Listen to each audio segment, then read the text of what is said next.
Welcome to the show. Welcome to the Council on Future Conflict, episode 676. We're talking the domestic drama, which is this is your domestic Friday kind of like meta topic. We're going to be talking about all kinds of stuff from congressional testimony and people that Joe and I had no clue were going to be such badasses.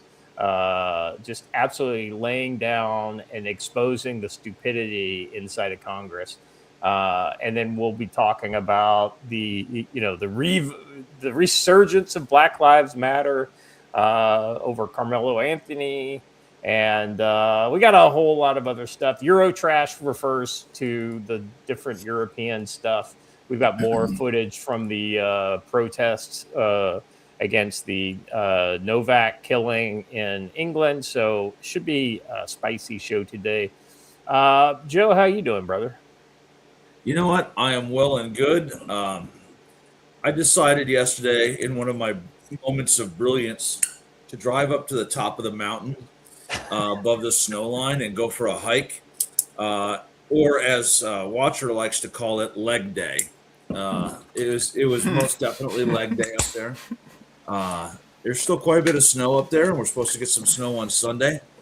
But it was a beautiful drive. I did have a few hairy moments on the way down when I realized that I hadn't put the quad in four-wheel drive, and I hit the snow pile in the road, and it started drifting me towards the edge. And so I had to rethink that and back it up and try it again. But it was a good time. There's nothing that makes you feel more alive than walking around in woods where there are more predators than anything, and they're not afraid of you. So it kind of makes you take that Sills pause a little more seriously, right? You gotta stop, look, listen, and smell to make sure nothing's following you back to the vehicle. Yeah. But I did find way up there on the top of the mountain, the U.S. Forest Service has a portable repeater up there. So it's always good to know where the federal government has a portable repeater with solar panels that I paid for, just sitting around. I don't know that I have a socket big enough to unscrew it from the earth, but we'll figure that out later. but no, it was actually a pretty good time, and we're looking forward to everyone coming out here in the spring, or in the summer. So we're gonna have a lot of fun. Now, remember, Joe, there's another rule that's associated with it can't be stuck if it's a liquid, and that is that every ratchet is the right size if you get it hot enough. That's true. That's true. Yeah, the good news is the ratchet fits. The bad news is because it's melted directly to the bolt. Hey, only had to fit once. We will now need a cutting torch to get it off. All right, Watcher, how you doing? I'm doing excellent, and for many reasons, one of which is I just found our funny video. I just found it. It's excellent. Everybody's going if to it has it. crayfish in it, I'm going to poke you in your eye. It does not. No. It does not. It has Okay. Marines in it. It has Marines in it delivering justice. It's good shit. It's, you know what? I'll be honest. It looks like it. Yeah, I'm just going to give it to you. It looks like it comes straight out of a McMap training video. Yesterday, a couple of Maryland teens approached a man while he was unloading his work truck. One pulled a firearm and attempted to rob him. They didn't know that he was a former Marine, and here we go. No sound, but the young gentlemen decide to approach in a huddle. The two younger gentlemen decide they don't want this smoke. The dipshit decides to stick his projectile weapon directly against the face of his victim, who then, like straight out of a McMap training manual, disarms him. His buddy comes to help. They get a couple shots in. Next part's my favorite, though. Buddy goes back to the other teen, and we get a full-on hip throw into axe stomp. And I'm, It's a beautiful thing. For those who don't know, MCMAP refers to Marine Corps Martial Arts Program. Way back in the day, I had a little say or two on the development. So, as a Marine Corps law enforcement use of force trainer, but good stuff. Good stuff. That kind of reminds me of the old story. This is an old one from back in the 90s when I can't remember if it was Ranger Regiment guys. I think it was Ranger Regiment guys. But basically they Pause for audio, Scott. Just a brief second. All right, go ahead. is it was it It's not working fixed. at all? Or It's fixed now. No. It robots and gets really weird where it like wavers in and out of being able to hear you about every second and a half. But it's fixed now. Like literally a second and it fixes. That's so frustrating. And the whole chat is now mentioning it too. So. Yes. Anyway, so the story goes that like this guy lived kind of in a hoodie area, but he's a Ranger Regiment guy, and his family had been harassed by some thugs in the area. Some. It sounds like Gran Torino. Is this Gran Torino? No. Were they Hmong? No. So they were the young thugs were they were urban scholars, urban youths, right? And of a gang variety. And it ended up in a barbecue at the Ranger Regiment guy's house where they were basically keeping the gangbangers' house under sustained fire for multiple hours. And they literally took turns shooting at the gang. And the gang was so scared they basically were like completely... Yeah. That's it. Aspen Street in Washington. That's. Oh exactly I right. remember. I've seen this story. Fat Electrician did it. Yeah. 1994, there was a gunfight. Yeah. It's a great story if you ever have a chance. If I remember, the Delta guy even tried to do the right thing. He called the cops and was like, "Hey, here's what's going on. I need help." And the cops were like, "Yeah, good luck with that." Well, no, he wasn't a Delta guy. I think they were just Ranger Regiment guys. Oh, there you because go. there is a regiment there at a battalion of 75th there at what is it? Yeah, at Lewis McCord. Lewis McCord, Fort Lewis. Anyhow, apparently the local authorities like literally told him, "Wow, that sounds like a tough time. Yeah, we can't do anything about that. Sorry." By the way, Mr. Lamb, this was oddly specific. Scott, you sound like you're underwater talking through a shoe.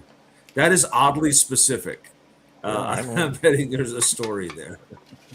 Yeah, that is very specific. Whose shoe? Anyhow. Yeah.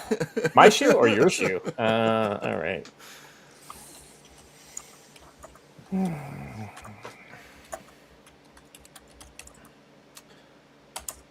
Are we going to comment on the amazing thumbnail we have today?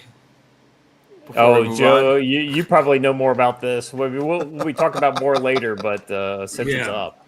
Yeah, just for the record, that's a Black Hebrew Israelite right there that I talk about a lot. And they were on the warpath yesterday. But the mixture of a Black Hebrew Israelite and a Nazi standing side by side is pretty amazing. Pretty amazing. But I'm not convinced, though, that other guy isn't actually Barack Obama hiding behind his wall. It's entirely possible. All right. Let's jump into the first one, shall we, James? Yeah, it's kind of a sad story. Well, I don't know if it's sad, but it makes us feel like we're getting older for sure, Marines bid farewell to AV-8B Harrier II in sundown ceremony. The 2nd Marine Aircraft Wing bid farewell to the AV-8B Harrier II in a sundown ceremony Wednesday at Marine Corps Air Station Cherry Point in North Carolina. The Harrier jump jet was in service for over 40 years. The farewell ceremony featured a 5-jet formation flyover, which landed in front of a crowd of service members, veterans, and aviation fans. This week's event kicked off with an evening sundown social Monday, and followed by a sunrise run, an open house, and a picnic, and a golf tournament. Which I guess if you're a Marine, actually, if you're any active duty person, there's going to be a golf tournament in there somewhere. Those are generally very. Very beloved by active military. both of you guys were Marines. You have Joe. I imagine the Harrier has a special place in your heart. I mean, it was never the best at anything, but it did certain things very well. Well, I don't know. It was pretty darn good at a lot. And yeah, I'm gonna need a moment with this. This is a tough thing because this was cutting edge back in the day, but it's actually a war winner. The Harrier made the difference for the Brits in the Malvinas/Falkland Islands. The Argentinian Navy is terrified of the Harrier to this day. But I got to admit, there was probably some Harrier pilots walking off of an aircraft carrier, pointing at the EA-6Bs, the old Corsairs that have been turned into the Queer or whatever. What was? Yeah, I don't know the actual name of it, but everyone in the military calls it the Queer. The Corsair electronic attack plane, and we're going. But those are still out here. Why I got to retire my great airframe? Right. But yeah, it's a sad day. It's a great aircraft. A lot of history there. Are you talking about the A7? No, the EA-6, No. the Corsair that's converted into. It's probably a Navy thing, and you probably didn't really get that, but Yeah. No. So so the EA6 was the Prowler, right? yeah, Yeah. Okay. I'm sorry, because the Corsair was the A7. That's where you got me confused. Okay. well, Yeah, the they're Prowler. not really. Well, whatever. Yeah, I'm sorry. It's just my autism striking back there, Joe. gotten the real-time fact checking of Joe as always. The Queer. No, I thought you knew what I was talking about when I said the Queer. That part I didn't get. I'd never heard that part. I've never heard it called that before. I'd only heard it called the what is it, the Prowler Intruder. or whatever. Yeah, well, the Intruder. Yeah, that's the That's because the plane Army that's is based- proper, and the Naval Service, we make everything gay. It's the Queer. It's called the Queer because they sit in a cockpit that is lined with gold. And well, it's a Navy guy surrounded by gold. Right. Even more queer. All right. Gold dust, baby. Yeah, the Harrier of popularized by its seen in True Lies. That was always the it never looked so good as it looked in that film. Though I don't know how realistic it was, but it was damn cool looking as Arnold flew it around like a personal handgun.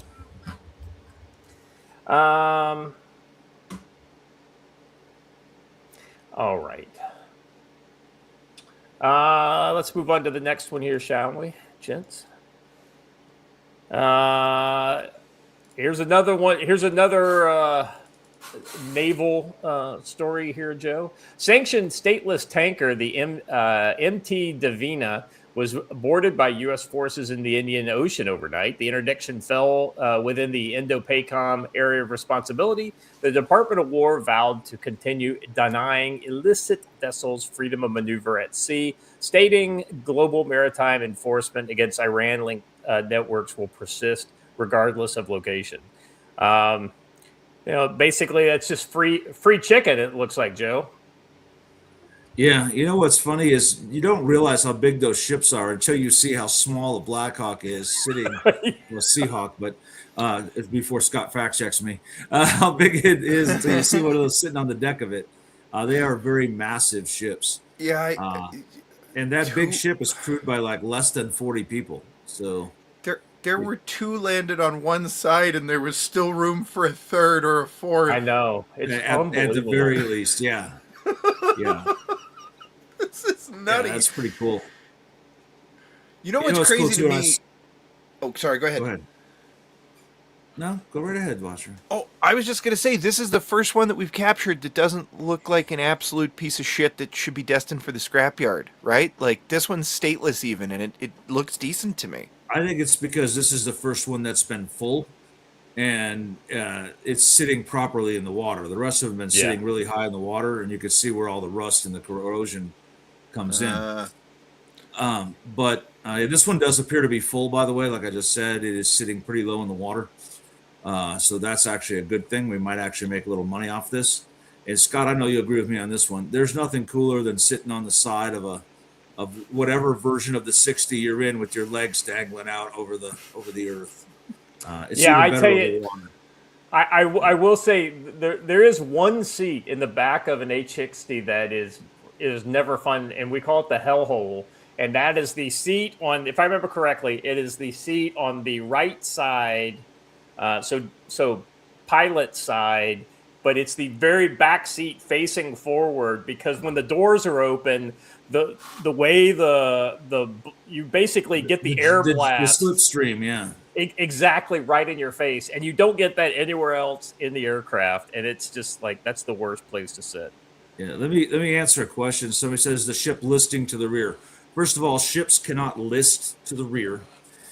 Its rear is sitting low in the water because it's probably on all back, trying to keep the ship from moving while the helicopters land on it.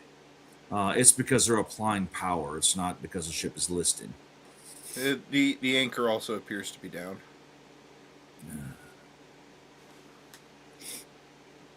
Well, it was probably approached by what you don't see in the video is probably like a destroyer with its gun pointed right at it, about a kilometer away, and they've probably been talking to them via radio. Well, and telling them exactly, hey, I need you to, when the helicopters get there, put your engines on all back so that the ship stays level. And not the Persian Gulf, is Indian Ocean, actually. Yeah. For somebody asking, yeah. All right. Derna 2 is a Seahawk, not a Black Hawk. We have to be correct around here.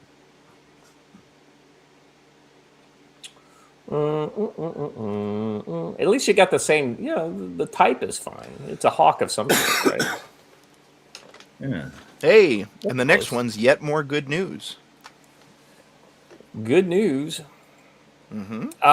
So the next is basically a series of loosely related stories relating to ICE, illegal immigration, and the administration's policies.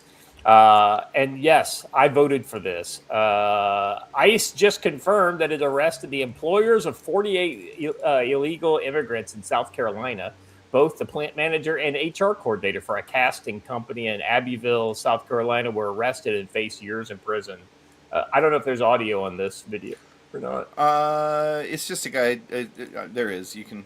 I'll It's share it. vitally important because Tyson Chicken gets raided all the time. Yeah, and they never arrest an executive. They need to hold these executives' feet to the fire. And technically, for every illegal you hire, it's $5,000 a day fine. Yeah. So that's everywhere.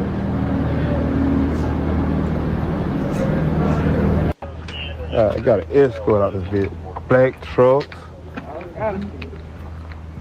I get escort, gang. Look at this shit. This shit is diabolical. They everywhere too. I'm looking for a better version of this video. Man, I already got banned up there. My money fucked up. This is the only video I've seen from this. But... Here's another one. I'll drop it in the private chat. Okay. If you guys remember, this is something that I personally have been calling for since day one of the administration. This is how you actually stop it. You want to see vetting? I guarantee you that all kinds of HR and high-up people that previously have been fighting deportations are right now on the phone trying to figure out the fastest way to be able to vet people so they themselves don't end up in prison. Oh, no, they're like, we need to fire some people today. Yeah. Yep. Oh, okay. I'm going to get you. It is a felony to knowingly hire an illegal alien. Yeah. And Joe, this is when people say things like, "Did you vote for this?" Yeah. I voted for exactly this. Oh, explicitly this. Yes, like literally. I didn't even know that this was on the option menu, but I would have hammered that button quite hard. If you want to know who called, the person who called ICE on them is standing in that little crowd of black men right there. Right. who is Well, tired of you know, seeing these jobs go to other people. Joe, here's the irony. Your average Democrat with 98 IQ says that guys like me and you, Joe, are racist because we don't want these people from other countries, these brown people from other countries here in America. No, you know what's funny is that we are actually more gleeful when the white managers of these factories get arrested because they're the Americans who are breaking the law. I'll be honest, I don't on an individual basis, Mister, I want to feed my family from Guatemala. I don't have a whole lot of hate for him. He doesn't have any business being here, and he needs to go home. But I, it's the Americans who are practically fucking trafficking these people to come work at their facilities. You know what I mean? So they can Yeah. pay, slave labor wages. These are the guys I want to see put in prison. Yeah, it's crazy. And the Arctic Boy points out that they'll bring in all these people for these jobs, but he's been fighting to come down legally as a nurse for years, Right. and What? it's almost impossible. So My audio went shit again. it did, but you've pushed through it just fine. Mm. And so seriously, like I said, Hunch made the point. Now let's see him go after a big corporation. Tyson Foods being the big one, because Tyson Foods gets Yeah. rated like 4 times a year at various facilities of theirs throughout the country, and it's obviously a corporate-wide thing. So yeah, let's go after some big companies. These home builder companies too are another, Wait the a kind minute. of Don't say that. We now have a home builder as the DNI, and those guys are above reproach. don't get me started. Don't get me started, Joe. By the way, I want to address something in the chat. Juan Cholo asked if Viking ships were the first LCACs, landing craft air cushioned. No, they were the first LPDs, landing platform docks. All right. All right. So moving on to the next story in this trilogy of immigration, we've got a story about the Trump administration. Trump scores victory despite growing GOP divide after Senate passes $70 billion in ICE border funding package.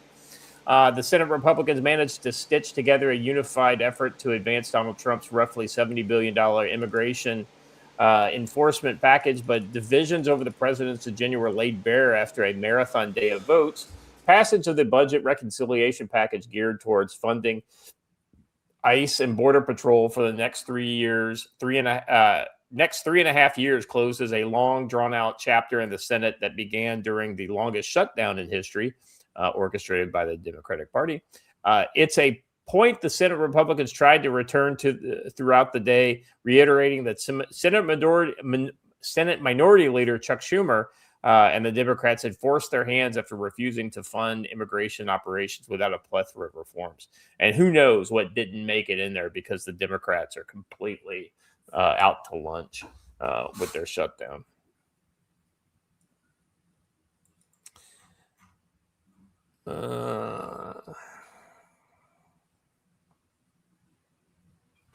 Several Senate Republicans worried the money could be accessed by January 6 rioters who were convicted of assaulting police. Oh, no.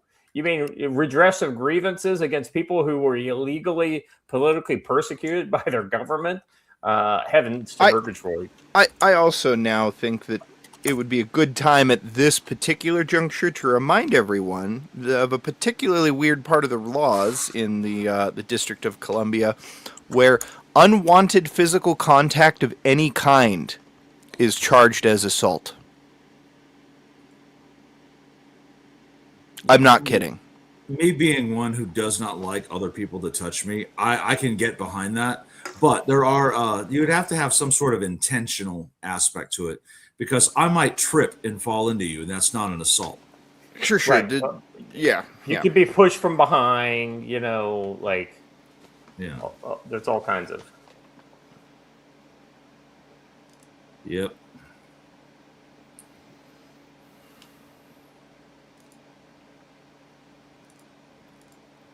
And it looks like we've got one more on the end of this ice trilogy, eh?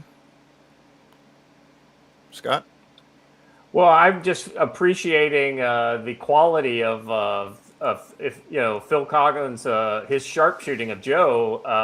Yeah, I'm really glad he filled in for you there because there wasn't anyone else to tell me how wrong I am in everything I say. So I'm grateful. Well, I mean, I don't appreciate that. Only I get to say things like that to Joe. That being said, the Romans did have some bitchin' stuff. Yeah, but I would challenge that the Marine Corps does take its heritage more from the Vikings. We are raiders from the sea. Oh, 100%. Well, especially when you look at how the Marine Corps was formed, out of the pubs, with, basically people who drank and fought. These dudes who were like, we should fight the British. Yeah, but let's get on boats, mate, and go all the way down to the Bahamas and do it. Well, it's like that song about Russell Crowe from South Park about fighting and drinking and right on the boat. All right. Okay, so this next one here is just pure pleasure. I mean, it's basically they are back at it again in Newark, and ICE has decided, to kind of, play stupid games, win stupid prizes.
Chick giving orders right there. I know, right? She was doing hand signals and all kinds of stuff. You have to watch these videos with that sort of mindset, right? It's fun to watch the law enforcement action, but watch the actions of the crowd and notice how organized it really is and who the leaders are. By the way, I pointed out when we first started watching these that every one of those barriers is government property, and those people moving them is a felony. It's larceny.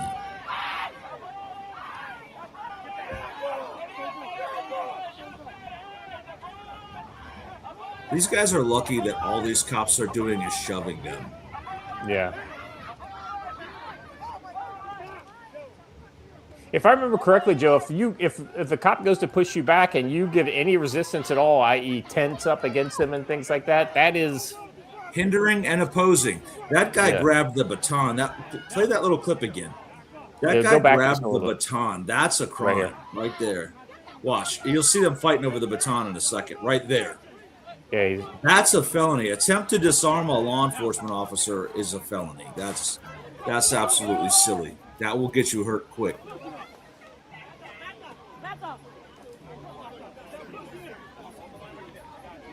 By the way, this technique right here they're using with the batons, using it cross body, we teach that in the combatives class, just for the record. So they isolated the people who were sitting their ass down on the ground, and then they dragged their fucking shit out of the way. They're lucky that they just did that, because forcing them to drag you would be like that's resistance, right? They can arrest you for that. Yeah. I'm surprised they didn't claim that they tried to rape her when her shirt came off there as they pulled her away.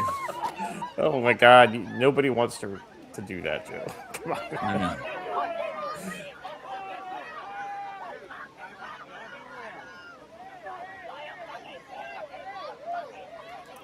And that jackass still walking around with his hands up like that means something.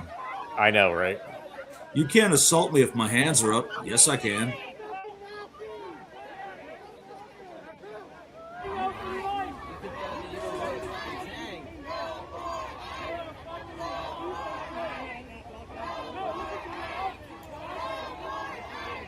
Is this from yesterday?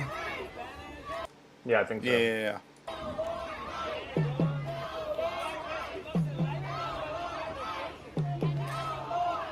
Lance Corporal Veteran for $5 says you'd be surprised how uninformed law enforcement are of leftist factions. Yeah, 100% they are, because here's the thing. Like, just push pause for a second, watcher. Any professional like who spends most of their time not studying about what they're doing, but actually doing it, unless they're on some sort of a task force that is made aware of the threats posed by some of these groups or something along those lines, they're going to be completely ignorant of this stuff. They'll be great at their kind of like their narrow field, but anything outside of it, it just becomes noise because, I mean, let's be honest. We only have so much bandwidth to process this stuff.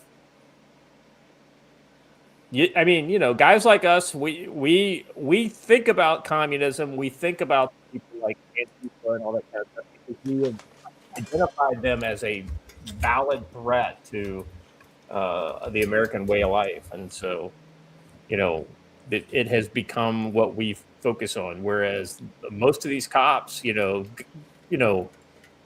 what would you think? 80% of cops are probably just generally ignorant about the kind of larger picture of this stuff, right? Yeah, I think you're being overly optimistic. It's more like 90%. The average cop just wants to come in, punch the clock, do his job, and go home. Right, exactly right. And they turn their brains off, just like I have to. There's nothing wrong with. There's nothing wrong with like our middle enlisted are probably the best soldiers that you deal with because they're so good at what they do. They're so professional, but at the same time, they're also very much like, I can't wait to go home and play, Grand Theft Auto. Like it's like our E6s don't take their work home with them, right? And God love them. They do work-life balance way better than the officers do. We're really stupid about that. One of the things I regret about ICE my career. doesn't train on this role very often. Right. It's usually something they leave to state and local forces, right? So they're really kind of guessing and filling the gaps here. Well, that's a great point, Joe. I mean, so when you saw when the state police came in, they were way better equipped for this type of a threat because they actually trained that riot control. That's why and the sheriff department and the local police and the state patrol did that. They got the horses and all that kind of crowd control tactics, whereas ICE these are basically just general federal agents that are focused on ICE. And they're hyper specific. They're trained to enforce the laws they enforce. They're not sure they go through the basic criminal investigator school, but at each one of those, it's like the first 6 weeks is general investigations, and the next 4 weeks is whatever agency you work for specific. So you don't get some of the generalized stuff like crowd control and stuff like that. And at the federal level, all of our training for crowd control and that goes to the Army and Marine Corps military police. Right. Or Air Force. Yeah. Congratulations to Derna for the most the jargonistic joke of the day. He says 46 series has separate rats, Scott. You could have worked them harder, LOL. Yes, they do have separate rats. But that's a good point. Chase Helicopter Tours made a great point. All the good cops got out of policing after St. Floyd. 100% right. They decided between the double stack of COVID and George Floyd, they decided their job and their role had changed. And every real solid cop I know retired during that time frame or switched careers. Yeah. Well, the irony, this is actually a good point here. And it kind of dovetails off of what you just said, Joe. It says here the New Jersey Staties think they are SF light. always on a power trip and like to throw their weight around almost worse than the Georgia State Patrol. Georgia State Police. Yeah. So here's like my thought on this is that, and this goes for local state police for sure, a lot of feds, but I think less so in the ICE ranks because ICE has been expanded and ICE has a very kind of political mission that I think many of the guys that in ICE have embraced. So it's kind of like ICE is self-selecting, right? These are the exact same people that are going to be, as soon as a Democrat comes into office, they will then start oppressing us. These local and state police specifically, and your FBI, your ATF, your IRS agents, like these non-political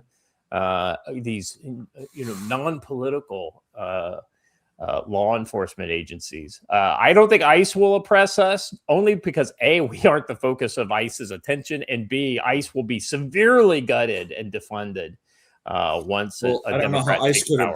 could oppress me if I'm a U.S. citizen. That's what I'm saying. We're just not their focus, right? Like, even if they wanted to oppress us, they would have other agencies do that, like DEA, ATF, IRS. Like these are the federal agents that would turn their attention to us. So, a as couple US things. citizens. A lot of the state and local cops. So you see that special forces mindset in them, in their SWAT teams, when they're all wearing like multicam and all that. When like the vast majority of areas in which law enforcement tactical teams operate, camouflage doesn't apply because you're in a building or in an urban setting, and they just want to be part of it. They want to look like special forces group. They actually even have a patch. I have one here somewhere. I have several. The one asterisk patch, and it's essentially, it started out as a joke because a police officer says they have one asterisk, right? But all of the SWAT teams across the country started wearing it, and they created this persona of like an ad hoc brigade of special forces guys who are the police SWAT guys, and they take this like seriously. And it's just that mindset that they have. What? Hold on a second, watch. You know what that reminds me of, Joe, is that the 4th SS Waffen SS division. That was the one that was made up of Gestapo police and reserve police units, and it was basically a bunch of police officers came together to make that division, and then they used that division as a internal security, like against partisans and rounding up a lot of the Jews and things like that. Kind of a pretty dirty division amongst the Waffen SS. So, I could see something like that. Yeah. As a reminder, Gestapo is just an acronym for the German state police. So. It's a gay. What is it? I actually know the German of this. Let me think about it. It's something or other, Staatspolizei. But I don't know. Geheim Staatspolizei. It means secret state police. Yeah. All right. I'm sorry, Watcher. I cut you off. I apologize. Oh, it's okay. I had a transition, but we've moved on too far for it to make sense now. I was going to say that.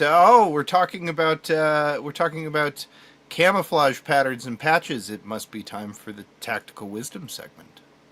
Ooh. Oh, I was going to go fix a radio problem, but I will do that. I've updated the training courses page to include the one-day defensive handgun class that I'll be teaching after Mountain Readiness. So seriously, you can get a lot of legit training in if you're coming to Mountain Readiness. I'm doing protective services concepts and combatives just before the guys from War Lizard Tactical get here. Joel Gaines, if you follow him on Twitter, they'll be here July 18th and 19th, where we're going to go out and train a defensive handgun there, a 2-day course. We're having a dinner with them on July 17th for anyone who's in the area and wants to come at the Hungry Bear. And then right after their class, I'm going to roll into community security ops. We're going to hold Mountain Readiness July 24th through the 26th. And then that next morning, July 27th, I'll be doing defensive pistol. And if anyone wants to stick around, I'll do Fieldcraft too. So we have a lot of great stuff going on at this. I know Heimdall's taking War Lizard's class, and I know that Punch has in the chat, and great stuff. Going to be a lot of fun. And rumor has it they're going to be cooking hot dogs for everyone who comes. So, hey, hang out. Have a glizzy. Shoot some targets.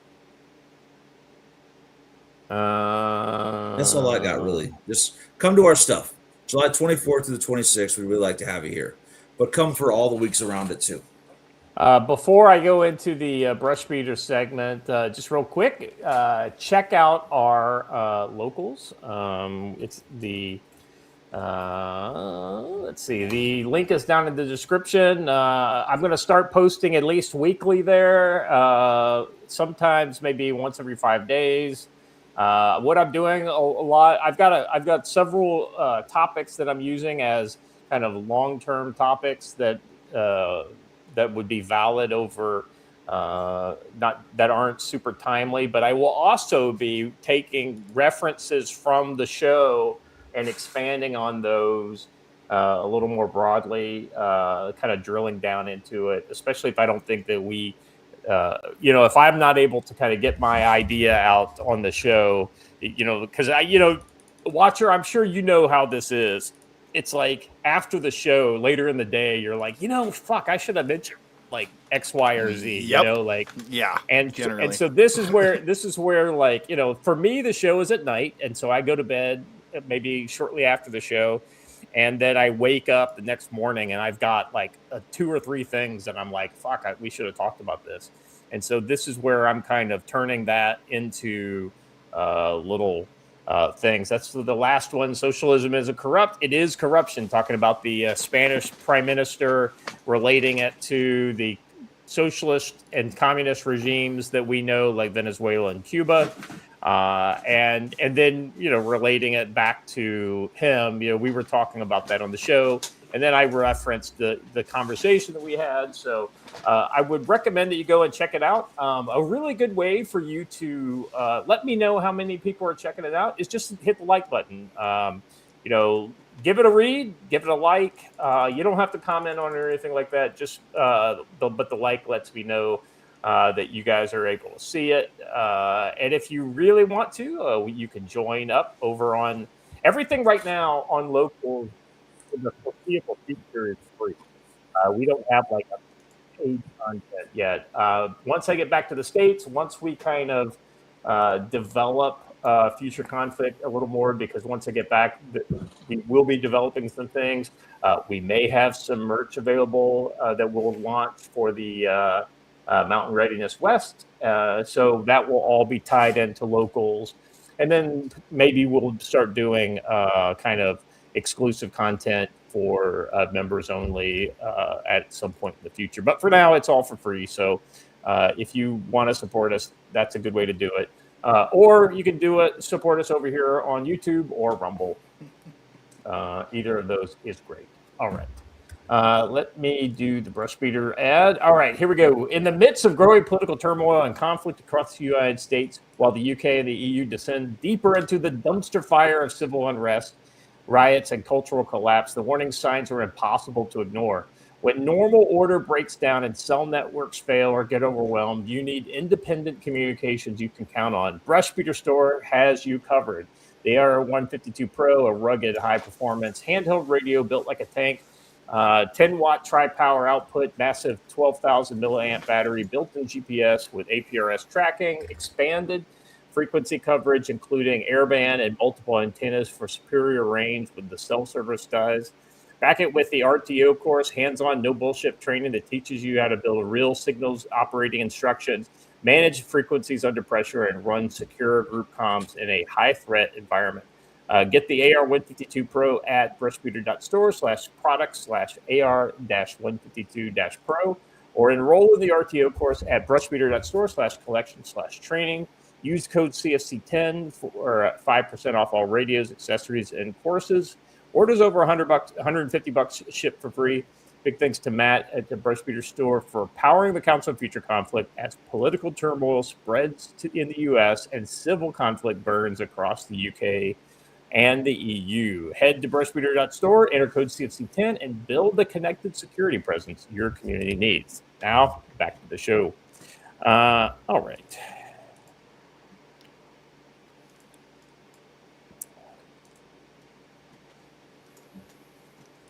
Man, the good news just doesn't stop today.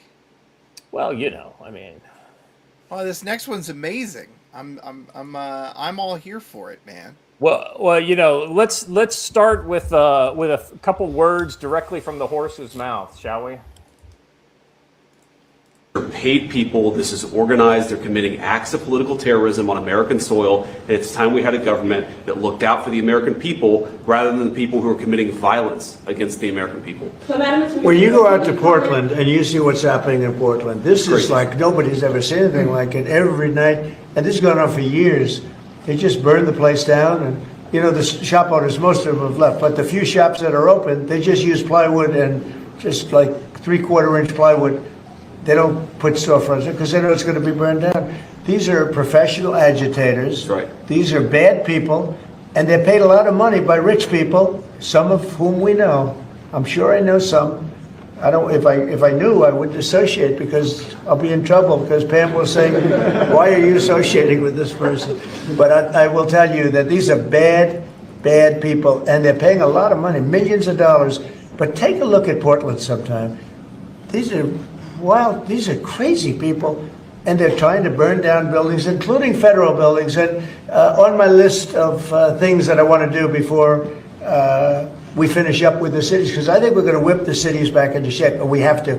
We cannot let our cities, and that's a small example, but it's the most violent example. It's every night, and they've done it for years. You think maybe at some point they made their point, and what are they doing? But we're going to get out there, and we're going to do a pretty big number of those people in Portland that are doing that. They're professional agitators and anarchists. They're actually anarchists, yeah. Go ahead, why don't you defend? Let's see you defend them, Jeff. No, I'm not defending anyone. I just want so that we can just explain this in our stories. You don't explain it right, though, Jeff. Go ahead, let's go. Maybe let's give you another chance. Go ahead. Antifa, Soros, Yeah. what names are we talking about? Well, Soros is a name certainly that I keep hearing. I don't know, but Soros is a name that I hear. I hear a lot of different names. I hear names of some pretty rich people that are radical left people. Maybe I hear about a guy named Reid Hoffman. Somebody's a pretty rich guy, I guess, and I hear about him. I don't know. Maybe could be him. Could be a lot of people. We hear the same names, but they're bad, and we're going to find out. And if they are funding these things, they're going to have some problems because they're agitators and they're anarchists. So this clip actually dates from September of 2025, but still, I mean, I when I saw it, I was just like, you know what, we need to redress this because, the fact is,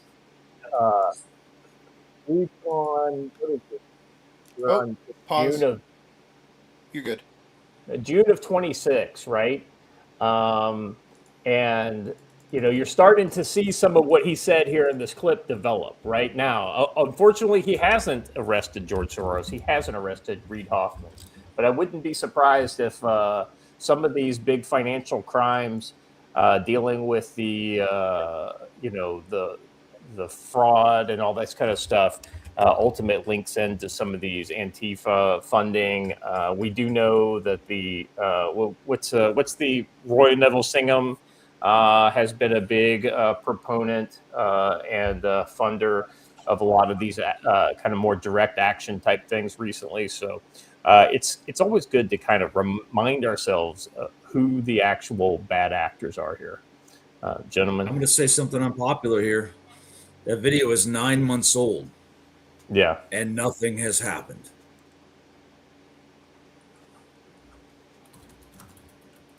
Well, we got rid of Pam Bondi. I'll say the only thing that's changed from that video is Pam Bondi is no longer in the picture. Exactly right. Well, for a bit of a fresher video, we do have another one of the chief. Yeah, Blanche may do it. Yeah. Blanche actually. So I still. This is Jay Clark in the comments. He needs to hurry up. Bondi did Jack. Yeah. So here's the thing. Like, I am not convinced on Blanche yet, but he has already said a lot more of the right stuff. Bondi basically completely. She didn't do anything along these lines. Bondi did exactly what Bondi. I mean, she was herself. There was no Yeah, change. yeah. When everyone told me, "Oh no, she's changed." No, she didn't. Let's see. Yeah, I mean, I think there was some probes launched into the Open Society Foundation and things like that. But a probe is just a probe, right? It doesn't, unless charges are filed, unless a grand jury is impaneled, something along these lines. Nothing, no RICO indictments or anything like that had come down. We're still waiting for sure. Yeah, well, I take it back. The E. Jean Carroll stuff, wasn't that related to Reid Hoffman? I think it was. I think he was one of the people who was basically paying her, and when they said they were going to indict her, he may get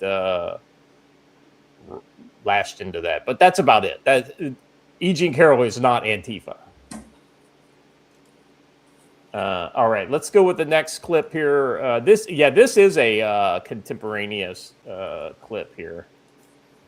Care of the Islamic Republic of Iran. And as soon as that's done on our way back, we'll just make a little brief stop off. We'll take care of it. We want to help them out. Look, we have a lot of people that voted for Trump. Whether they did or not, it didn't matter. But I had 95% of the Cubans voted for me. They're unbelievable people. They're energetic. They're entrepreneurial. You know, some of the richest people in Miami are Cuban. They're unbelievable. And I'm going to take good care of them. I'm going to let them go back to their land. They want to be back with family. You know, they have a lot of family over there. They've been treated very badly by Cuba. But we're going to treat Cuba well, and we're going to let our people go back and let them invest in Cuba if they'd like.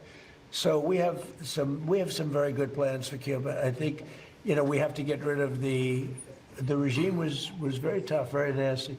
The difference is now they don't have money coming in. They had a lot of money coming in from Venezuela. They don't have any money coming. They had oil coming in. They had money coming in. But we're going to take care of Cuba. Mr. President, sir. And they, you know what? They want us to. The people want us there so badly. Mr. President, sir.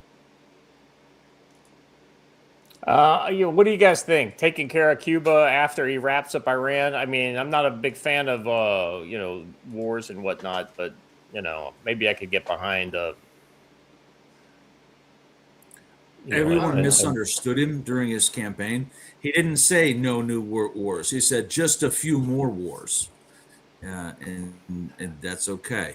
Apparently. Well, I think you actually bring up a good point, Joe, because he says no new wars, right? And I think in his mind he doesn't see Cuba and Iran as new wars. You know what I mean? Like I see him as new wars. Wrapping it. I could be wrong, but I think he's. If you look at where he's pushing, it seems to me like he's pushing in the areas that are like, well, we can't just leave this half finished. We can't just leave this unfinished. If we're going to retreat from the world stage, or if we're going to pull back and do our own thing, we have to clean up the things that we've left half done so that, at least it's finished. I don't know. I think it's stupid. Honestly. I think guys like us see it as new wars, but in his ego-driven mind, I bet he sees it differently. Well, not only that, but he's a lot older than us, right? So, like, these are the wars that are probably still pretty fresh to him. Yeah, I don't know. But I think Joe's right. I mean, just because he says something doesn't mean he means something.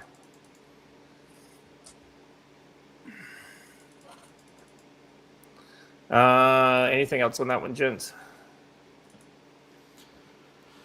I wouldn't be surprised. People have said it before, and I wouldn't be surprised if this was a Rubio direct request. Well, he keeps referring to he got 95% of the Cuban population vote. I don't know. I'll be honest with you. I could totally conflicted on Cuba. I don't know how I feel about it. They're communists. I'd love to see them go away. Part of me sees Cuba as being about to fall apart at the seams, and so maybe they're just all they need is a little push. But I think a lot of people thought all Iran needed was a little push, and look where we're at.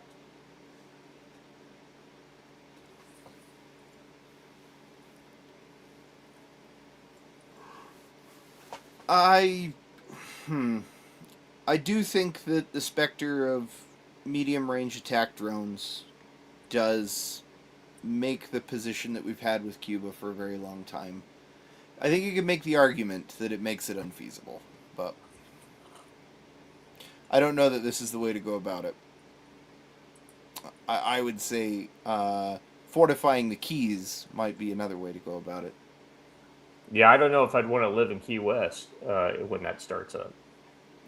Yeah. Oh, definitely not. No, or actually, I think Miami would probably be the main target, but still. Joe, what do you know about the naval? We have a bunch of naval facilities down there in the Keys, don't we? In the Keys, Yeah. we have some naval listening stations and some radar installations. The actual naval facilities are farther up the coast because we don't want any naval bases Yeah. that close. We have we have Homestead any- Air Force Base down there. Homestead. Yeah. Where is it? Was it Tampa? Is that where there's a? Yeah. I mean, I know what it. Yeah, Pensacola, right? That's all the way up north, right? Yeah, well, it's not. Yes, and no. It is all the way up north in what we like to call the taint of America, Floribama. It's a wonderful place. But interesting fact though, while it is a naval station, it's a naval air station, and the only ships stationed there are Coast Guard cutters. Yeah, this might seem crazy to all of you, but we don't like to put our deep water ships in shallow and restricted waters like the Gulf of America. Yeah. We tend to keep them on the Atlantic side rather than in the Caribbean. Not only that, though, but we've also done away with all the ships that would have previously been able to fill that mission that were in the Navy, unfortunately. Jacksonville has a pretty good naval facility. Oh, yeah, I forgot about Jacksonville. All right. And listen, Demp is about to jump on here and be like, wait a minute, and launch into some sort of Creole explanation of why it's not the taint of America. It is, though. You know. Speaking of Demp, what's he? I don't ever see. Is he still on X? Oh yeah, 'Cause I never see him. Oh, he's all over. He's got 3 accounts. That might be part of the thing. Let me see. Let me just search for Demp and see what I get. Yeah, the first thing that pops up is Walmart Battle Orc talking about Demp and I.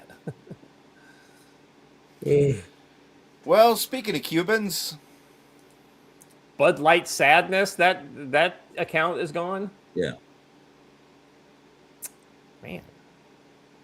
All right. So we're going to move into the administration portion of this discussion because, while Trump is being a little spicy in the Oval Office, Joe, you guys like me and you got to eat a little humble pie. We were calling. We had all kinds of hopes for other people, and we were pretty sure Marco Rubio was a big old question mark. But let's be honest, this guy is impressing us.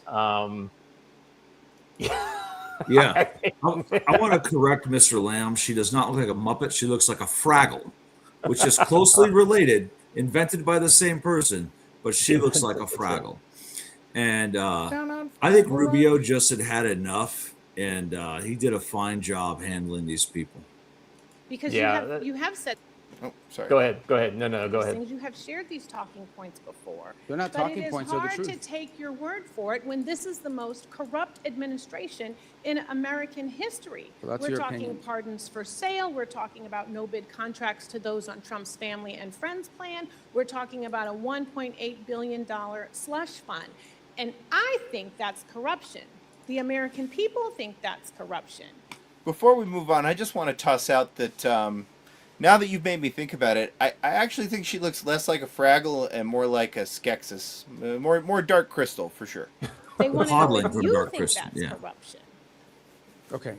Number two, this goes right to the point of transparency. You're absolutely wrong about the way the money flows. It's pretty straightforward, and I'll share. So I'm going to have to reclaim So my when- time again because well, then, so the what kind of question about process is this? They get to corruption- ask the questions and you don't get to question about- answer? It's my time. The question I don't know about about you. When corruption is it is my really time? important. So why am I because here if I don't you get to answer can't your call questions out- or your defamatory I'm statements? reclaiming my time, Reclaim. Mr. I want Chair. you to, but I want to reclaim. Well, do I get time? This Because you is make my these time, Mr. defamatory Chair. statements and no one can talk here. If This you is crazy. can't call out corruption in this country, then how can you call it out in another Well, I can't say country? anything 'cause you That won't is let me the speak. question. It is about credibility and your credibility. And your credibility meter is on empty right now. This See, oil. these guys who just get to talk and I don't get to Who answer? determines the barrels of oil that get Why- sold? How but you many won't of let them? me At answer your what question. price I have an does it answer get for your sold? question. Where is it going? Oh, I get it. will They let have to you. use their time for me to answer The your onus question. is on you to a prove joke. that there is no corruption happening. Well, how do I That is prove it if your you don't let me talk? responsibility as the Secretary of State. And you know what? Normally, we would have access to that data. That's the You do. You transparency. just don't know where to But you're look. not showing us any receipt. Well, then show us. But Do you you won't. commit? Do you commit Do to our coming job back for here us. with whoever the person is who is monitoring the sales of the oil? Bring them before this committee. Can I Show the reclaim my receipts. time? Have the documentation. You don't have this time yet. I am talking about your credibility and evidence, not your talking points, because talking points are never a replacement for transparency agree, and but that's what you're saying. You're saying documentation. talking And points we without have an not- answer. We are 5 months into this and no audits.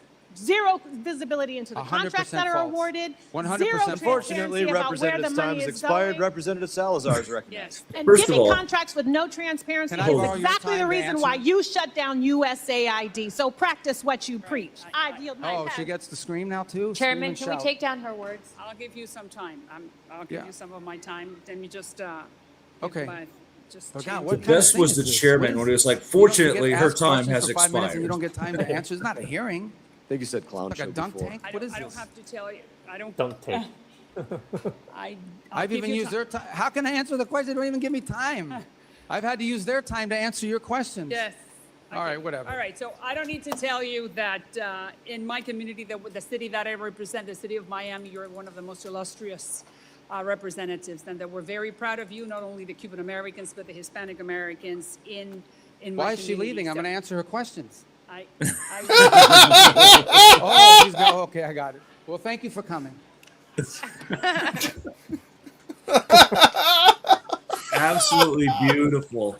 The ending is best. Why is she leaving?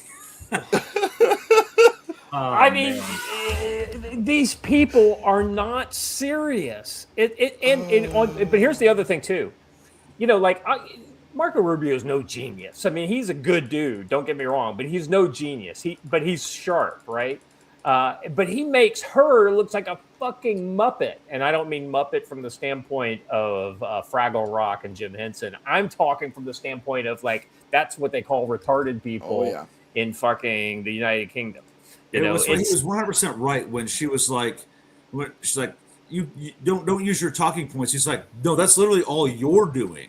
You're using talking points and not giving me a chance to respond to them. Yeah, it's not a She was talking point; it's a speaking- fact.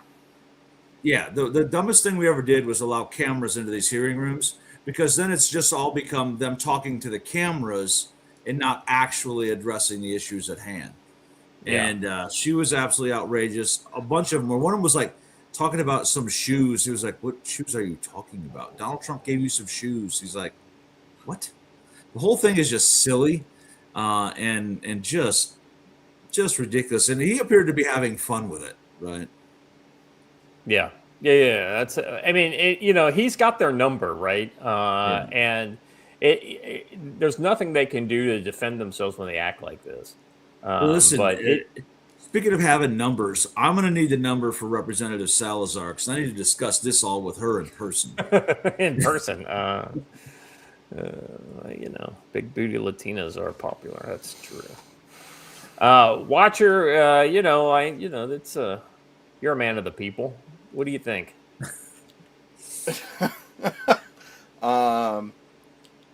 Of what specifically in that loaded turnover?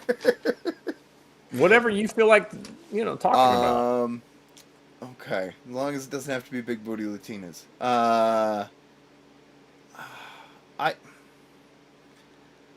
It's very interesting that as more people learn what the tactics of the left are, that they're not shifting fire faster. It's very interesting that we still get these really obvious worked segments where she's basically playing a Mad Libs with all of their little talking point words, right? Like fit as many of them into the sentence as you can. Doesn't even matter if it makes sense in any way, shape, or form. Just jam the buzzwords in because that's all your side's listening for. I will say that one of the amazing effects that it's had on me is that I can't listen to leftists anymore. And I don't mean that like I get upset with listening to leftists. I mean legitimately, my brain just starts doing the Charlie Brown when adults are talking thing. Wah, wah, wah, wah, wah, wah, wah, wah, wah, wah, wah. I don't care. Well, the problem there is not so much that, you know, this is just me talking from my point of view, not for you, but oh sure. My take on this is that like 99% of leftists who pontificate on anything are not saying anything of consequence. There is no substance to what they say.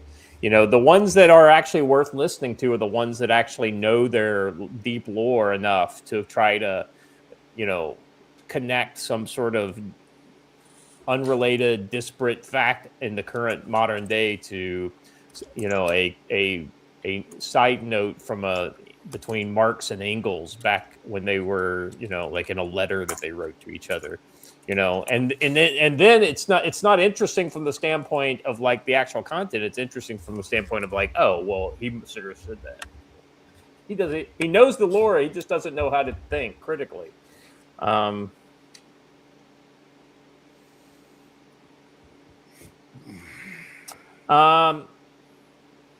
Yeah, Joe, you're not wrong there. You can't fix them. You just enjoy the show. I'm not trying to fix her. We're just going to enjoy the ride. Yeah. I don't think you need to fix Salazar. She's a Republican, I think. Yeah, but she is pushing for amnesty for Cuban illegals. Well, but you know that's her people. You know, I you know, at least she's being loyal to her Americans. You know, she sees them as Americans, right? More Marco Rubio humiliating Democrats. Let's distribution. Well, because one of those were in cahoots with Hamas. And we saw an incredible amount of the aid flow into Hamas's hands. Reclaiming my time. The aid was held up at the border by Israel, and you know it. You got to fix your rules here. You can't even answer a question. You're not following the rules. You're very familiar with how this works. No, I don't. I never served in the House. This is a weird rule. Will you ask a question and I can't answer? Would you please add time to the clock? Nope. Distribution. Well, because one of those were in cahoots with Hamas. And we saw an... sorry, it's repeating. Yeah, I kind of wanted to watch it again just to hear that. Nope. Yeah, we can just get that again. That was pretty good. Clock. Nope. But Joe, were you on that panel, like moderating that panel? Because that's something that you would say. Nope. That was great. Now reclaiming. I'm sorry. I have heard all of the stupid from you that I'm going to hear today. Oh my God. Oh man, I haven't seen someone get stuffed that bad since I used to watch the NBA. Just out of here. That was funny. See ya. All right. All right. Let's move on to the next one, shall we? Sure. Let's be clear. She's not used to being told no. By the way, but look on her face. She's like, what? Is interested. All right. Well, hold on. Push pause real quick. So this one is from the Crowder show. So I think there is a little Crowder like commentary in the middle. So feel free to either ignore it or whatever. Let's be clear here. Nobody is interested in the ramblings of a capo in the most corrupt regime in American history. We want to get some facts about this deal. That's what we're here for. Thank you. Well, thank you, and I will ask my questions first today. And we would like to hear what Adam Wyden and Jeffrey Epstein talked about. Your son's largest investment position was Rick's Cabaret. So did your son and Jeffrey Epstein talk about pole dancing as he begged him for money using your limited credibility? By the way, it's not lost me that Scott Besson has a little too much makeup on. I just don't think he cares. I think if he told me, maybe you're a little heavy with the makeup. Right. I would like to ask. He just references finance. Ask you real quick. Anyway, they thought here's his answer. I do have one awkward question to ask you real quick, and then I want to get to do you like bolo ties? Some of the trends and how you're going to work on them. Did you actually tell Pulte you were going to punch him in the face? No, sir. I actually said I was going to kick his ass. Good. Okay. Good. I share the emotion.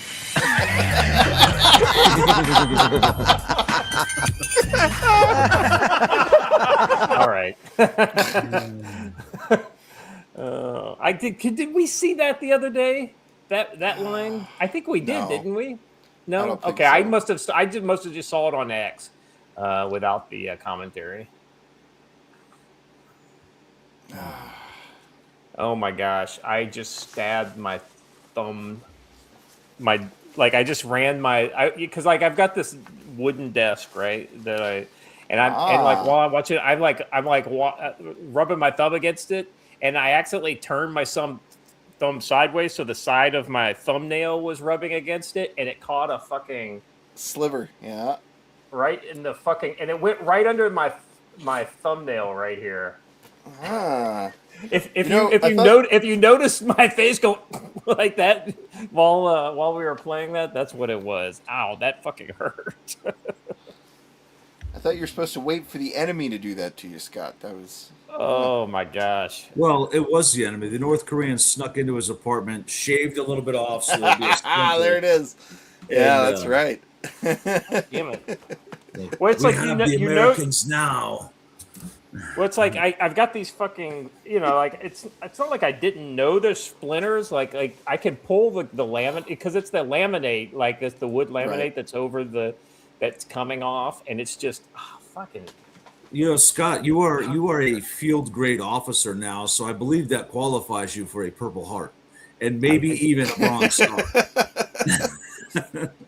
Oh, I was I got so upset when I was.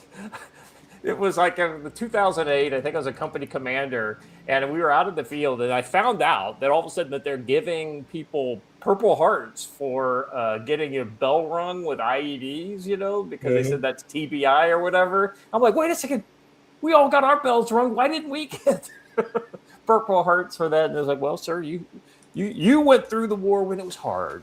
This is like one of my lieutenants, or no, it was one of the E7s. The platoon sergeant says, that's back when Iraq was hard. Now in the post-surge, anybody gets a Purple Heart for stubbing their toe.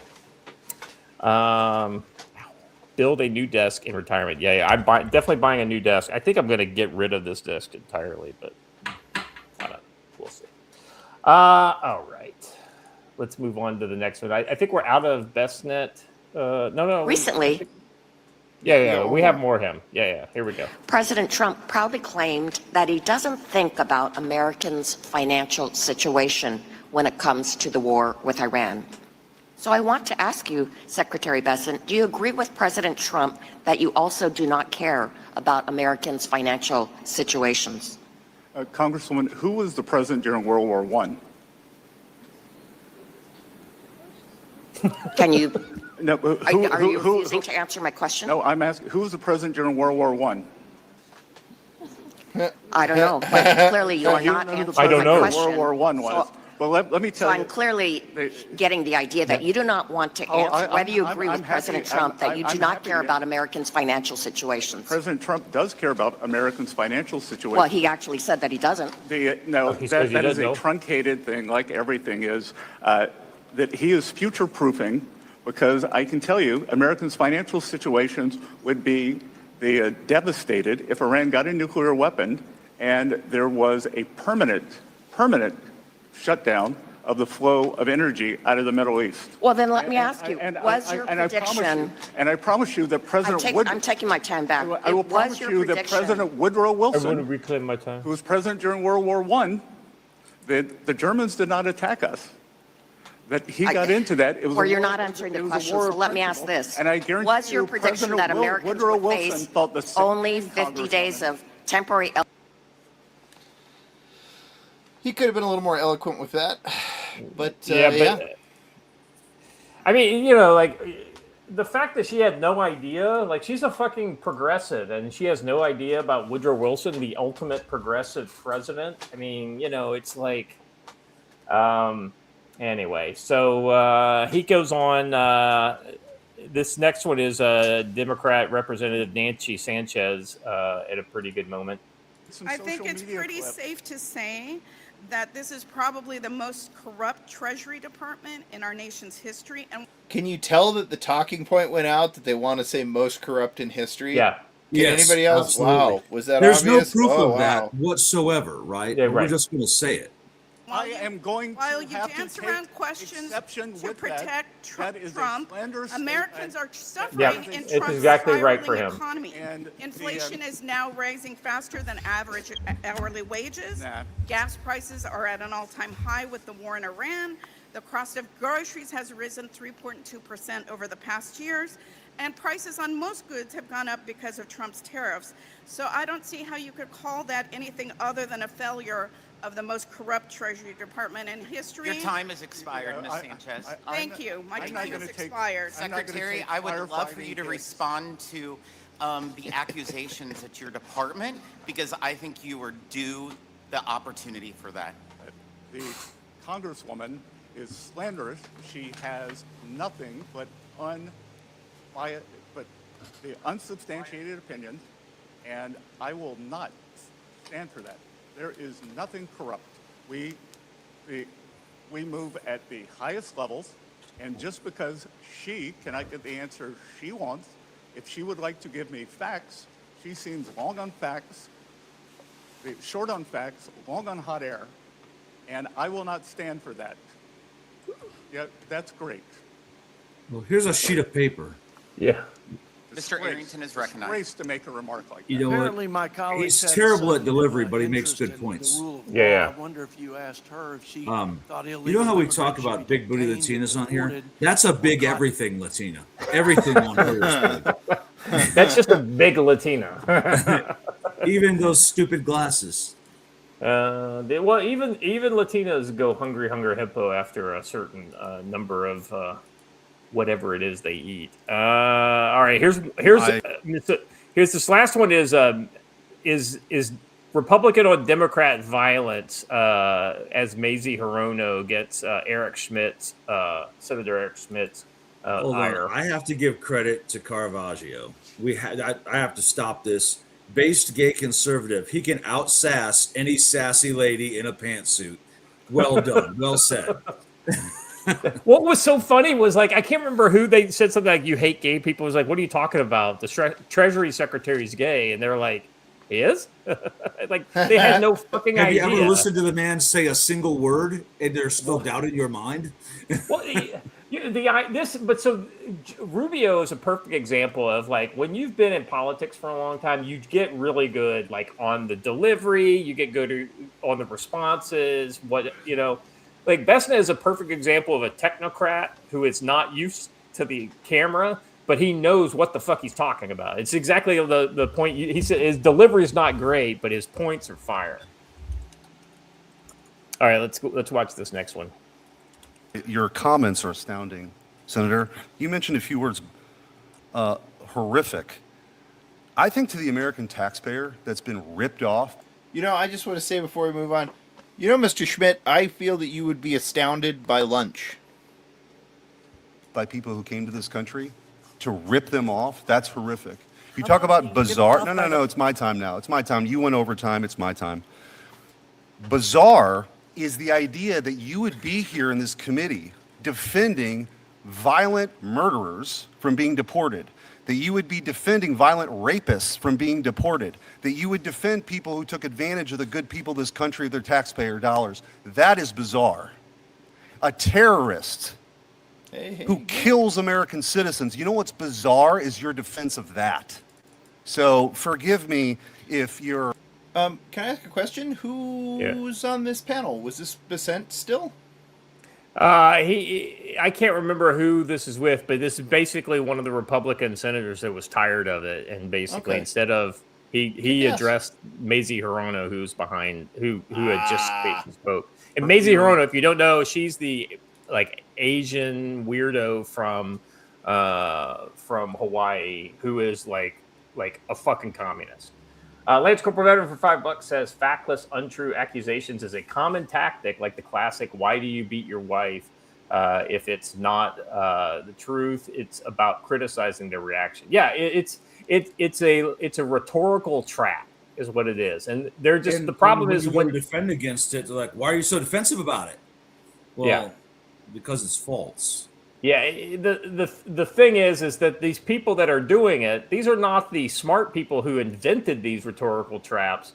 These are the morons that are basically taking, like, she was holding up that piece of paper. That was probably something that her aides, who are probably actually smart and too smart to ever get on camera and become politicians, something that her aides put together for her.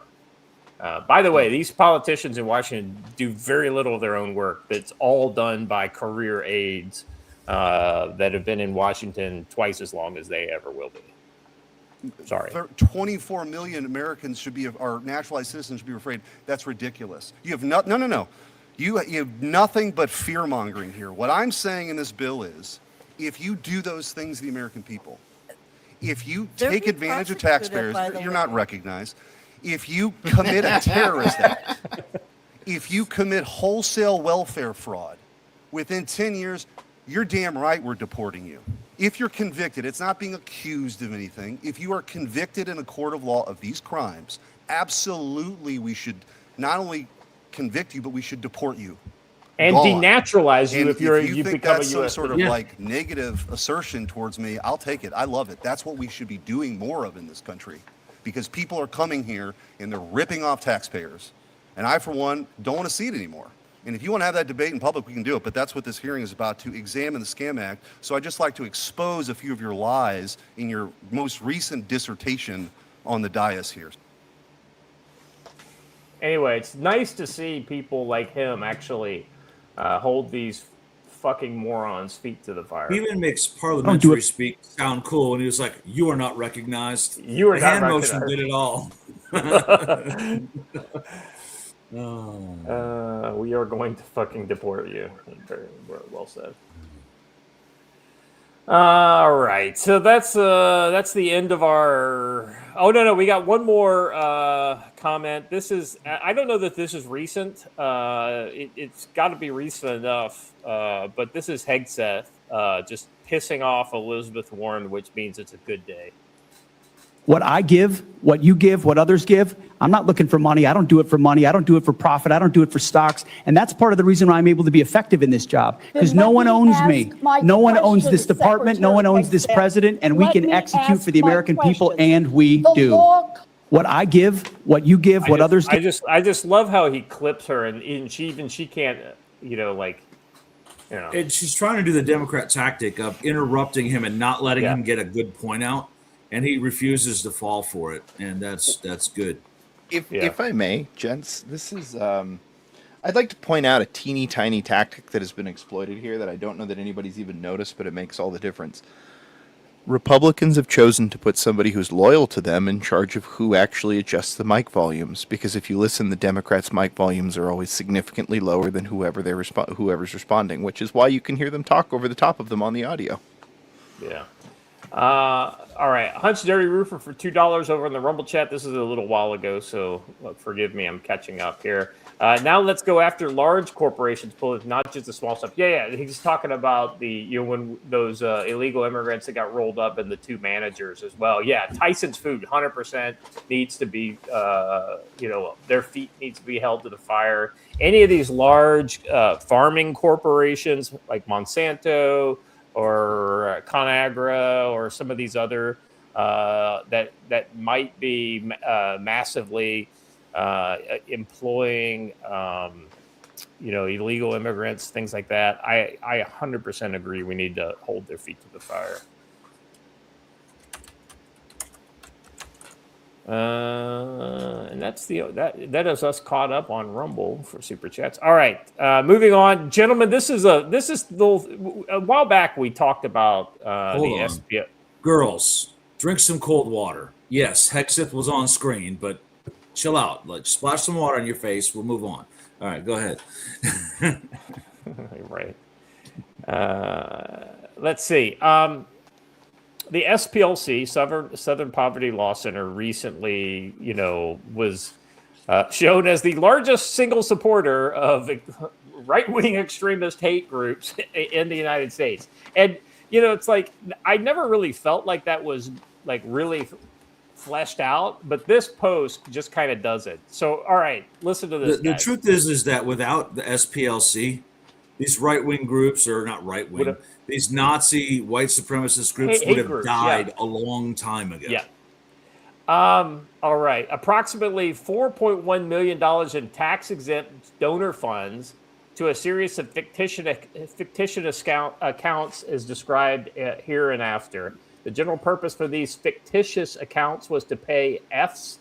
Those would be like informants, or like their version of what you go confidential informants that infiltrate these organizations. Pay Fs who were either leading or affiliated with multiple violent extremist organizations.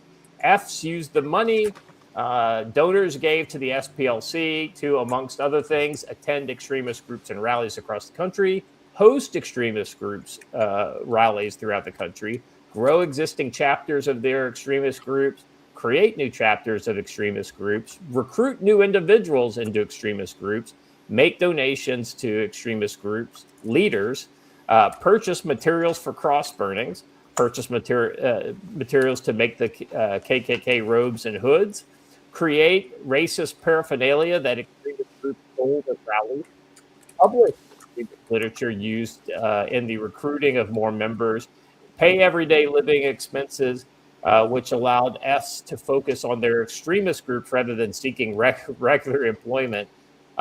Other SPLC employees knew that these guys were using donor money, actively recruit new members, and grow the violent extremist organizations.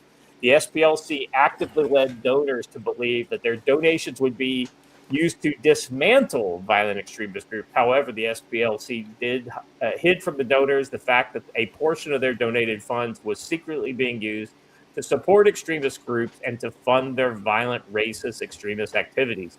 These activities were the same nature as the activities about which the SPLC published those articles on websites and other forums. So not only did they raise money against groups like neo-Nazi groups and the KKK, but they funded the same groups so that they could then conduct activities that would allow them to then document the activities and then use those activities to raise more money. It's almost like this is the legal definition of a self-licking ice cream cone. Hey, listen, Popcorn Power, never trust any organization or group that likes to LARP as the bad guys. I have one thing to say. Some of us aren't so bad. The sad thing is, Joe, is they weren't even LARPing as the bad guys. They were literally finding the bad guys and saying, hey, listen, we'll give you money. Like, we'll make it easier for you to do. We'll pay you to be the bad guy. This is the Whitmer kidnapping plot writ large, right? The Whitmer kidnapping plot, they were like, no one was actually interested and nobody had money, and the federal government provided it all. Same thing here, right? Nobody really has any will or desire to be white supremacists or burn crosses or whatever. But the SPLC was like, well, here's a fund where we'll pay you for every cross you burn on somebody's lawn or whatever. Joe, get this. Listen to this. So this is the last line on here. It cuts off halfway, but listen to this. During the period alleged as superseding indictment, the SPLC reported revenue in their IRS Form 990s increased from $38,712,628 in 2010 to $129 million, over $129 million in, and I don't know what the, let's see. Here we go. I'm going to guess it's after Charlottesville. Yeah, right. I think it's, let's see, where on this page. I'm trying to find, it's like all the pages are on here. In 2023. So from 2010 to 2023, the period of time that is exactly when like Charlottesville and a bunch of these other kind of events occurred, that was when they were making all this money. So, and so here are some of their. Let's see. They've got a bunch of fake, organizations that they put together. This is really interesting stuff in this. Is this the indictment? Let me see what this is. This is the lawsuit, maybe. Yeah. This is the indictment, I guess. So this is the U.S. versus SPLC grand jury charges. I mean, it's just absolutely nuts. Yeah, and there's another. I have no idea what you're talking about, by the way. Another one, KKK, but there is also a neo-Nazi organization called the National Alliance. They were paying the leader, the chairman of the organization, $150,000. Fuck me, man. Anyway, crazy. Well, I think shit that's the one where he came to them saying, "Hey, I think I'm going to quit," and they said, "No, don't quit. Yeah, don't quit." Hunter Dirty Roofer for $2 says, did they have like a punch card where after 5 cross burn you got a new free white hood? Yeah, it's like in order to get your next paycheck you have to document 5 cross burnings. Joe, it almost seems like most of the shit that goes on in this country is like, at least if it at all makes the right wing look bad, then it's almost always AstroTurf. I mean, I can't even. It's like I don't think a student has even gone around and put swastikas on Jewish kids' lockers in the last 20 years. I think every time that's happened, it's been either a Jewish kid or a black kid who's done it. Well, yeah, we keep getting black men arrested for drawing swastikas on stuff, right? Because they're trying to pretend like this is actually a problem, right? Right. And it's not. Oddly enough, those swastikas always look fucking. I mean, it's like they can't even get the swastikas right. If you're gonna like LARP as a Nazi, you might as well like figure out exactly what you have to do. Durna, that actually meets our point. Free Palestine kids have done it. Yeah, but they're not actual white supremacists. They're not actual Nazis. Yeah, 100%. Yeah, it's another. It's essentially this is MAGA country writ large. Well, yeah, I mean they need to fundraise, so they're like, quick, let's get somebody out there to draw some swastikas, because while it might cost us $2,000 to have a guy do it, we're gonna make $50K in donations off of it. So. And I know my dollars are way low. They're making way more than that. But it really is RICO, right? It is a racketeer influenced corrupt organization because they're profiting from paying people to make crimes. So anyway, I thought that was a very interesting document, the SPLC indictment. Feel free to look that up. It's pretty easy. Crazy 10, you're right. They will tell you that this whole thing about the SPLC is a right-wing conspiracy theory. Okay, Darth Kitty, I don't want gumbo that bad. I'm sorry. Only Watcher wants gumbo that bad. To start an entire crayfish killing industry. I mean, you could do crayfish gumbo, but that's not. It's usually just shrimp. I don't know. Like all the Cajuns I know do the whole like they do, what is it, the boils and the gumbo with etouffee is what they usually do with crawdads. All right. Did I just get actually by Watcher there, Joe? Yeah, you kind of did. That's good. I'm glad to see it happen to somebody else. Well, actually. Caravaggio makes another great point. Never ask a white supremacist or Nazi what country his wife comes from. Yeah, because it's usually not America or Germany or Sweden, right? It's usually the Philippines, let's be honest. Philippines, or Mexico, Argentina. Venezuela. Well, Argentina would make sense. The Philippines, it's usually Thailand or the Philippines because they just want and well, never mind. All right, let's move on to this next. This is the Carmelo Anthony trial. Joe, ever since I clicked on these two links that I'm getting ready to show, like my feed is like all the other footage that I didn't know even existed from this encounter. So I might feed you a couple additional ones once we've looked at this. So basically, Jake Lang shows up.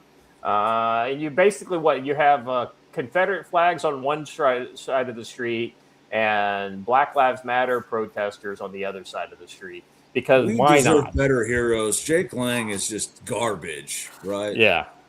Jake Lang is probably being paid by the SPLC, if I'm honest. I wouldn't be surprised.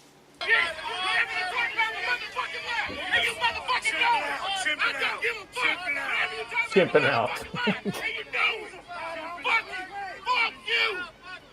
So he's just yelling the same thing over and over again. This is the reason why Austin Metcalf is dead. Because this is a response that is told. This is the response they teach their young people to have. This is the response that the mothers, the black mothers in this community does not teach its people to respect personal boundaries. It does not teach people to talk with respect. And that's why Austin Metcalf is dead. So pause this for a second. I want to express something that friend of the show, Danielle, 50 Shades, remember we've had her on before. Yeah. In another private group chat said, Texas cops in cowboy hats will never not be hot.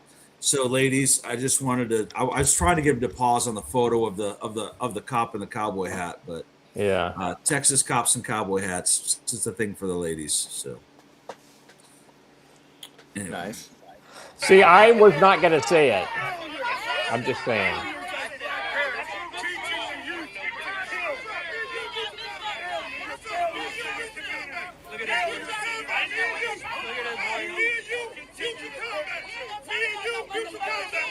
Mutual combat? Is that what you just said? Mutual. Well, some states have what's called a mutual combat law, which says you can fight. If you both agree to fight, you can fight. And nobody gets charged with assault. I need to agree with a particularly good comment from the Peanut Gallery here, which is, can you get any gayer than wearing a plate carrier without a plate? And the answer is yes, but you do have to enlist for a period of 4 years in the Navy. No. This is how you can get gayer. You can wear said plate carrier without a plate loose. Oh, yeah, Jake's doing that's it. true. Well, no, I mean, I'll be honest with you guys. That's pretty LARPy and cringe, but it could be worse. If Jake showed up with a feather boa instead of a plate carrier, that would be more gay. I don't know. It seems like the same thing. It would be less cringe. I mean, because he would be engaging. Scott, I hear what you're saying, but I'll be honest. It's a lateral move at best. I'm just referring to him embracing the forced homosexuality he experienced when he was in prison. Somebody says, Jake is a leftist retard. His prison cellmate had so interesting to say. Listen, anyone who subscribes to any sort of Nazi ideology, and I'm sorry, Jake Lang does, is a socialist at heart and therefore a leftist. Yeah. So here's the thing. Like it boils down. I had somebody who was asking me like, how do I figure with something like that, right? And I was like, listen, here's what it goes to, right? Anything that takes away personal choice of the individual, regardless of who the individual is some sort of an authoritarian system, right? The idea in the Constitution and freedom is that an individual who has not done anything wrong has the right to do X, Y, and Z and 1, 2, 3, right? This is the whole Bill of Rights, right? But a guy like Jake Lang has basically said that all black people are stupid, or all black people are dumb, or all black people don't deserve to do this because a significant percentage are, doing whatever it is then they all are bad, right? And this is the whole identitarian argument, and this is why we have to, it's like a great example of all of us are super frustrated with Indians, right? And we do tend to paint with a broad brush the actions of cultural Indians in the United States. But we would also agree that there are some good ones out there. It's just super fucking hard to find. Look, we all love the Otter Girl on Twitter. VN, she's a great girl, and she's definitely Indian. But that's true. And I want to point something out. There's an easy test you can make. If the right-wing character they want you to look at is over the top like Jake Lang, it's not organic. Yeah. That guy's getting paid by someone to be that ridiculous. And when you look at where he goes, he travels the country and goes to these things, and he's unemployed. So how does he do that? Who pays for it, and how does he get there? You might say donors and all that, but it's an awful lot of travel and an awful lot of airtime he gets. So it's because they want you to see him, and they want you to believe that he is the stereotypical right-wing male in America. And he's not. He's not even close. Speaking of, and before we move on, I just have to say, Derna2 says, case in point, Andrew Tate, gayest man alive. And I just want to point out 1,000%. He makes John look like an alpha male. I just want to point out that, like, Andrew Tate has done something I thought was impossible. I thought it was mathematically impossible. He is the integer overflow of gayness. He has gone so far through gay, he went straight and then came back out the other side again. Well, that's what's funny. Like that shooting video we showed. That was the gayest shooting video I've ever seen in my life. Oh, man. Yeah.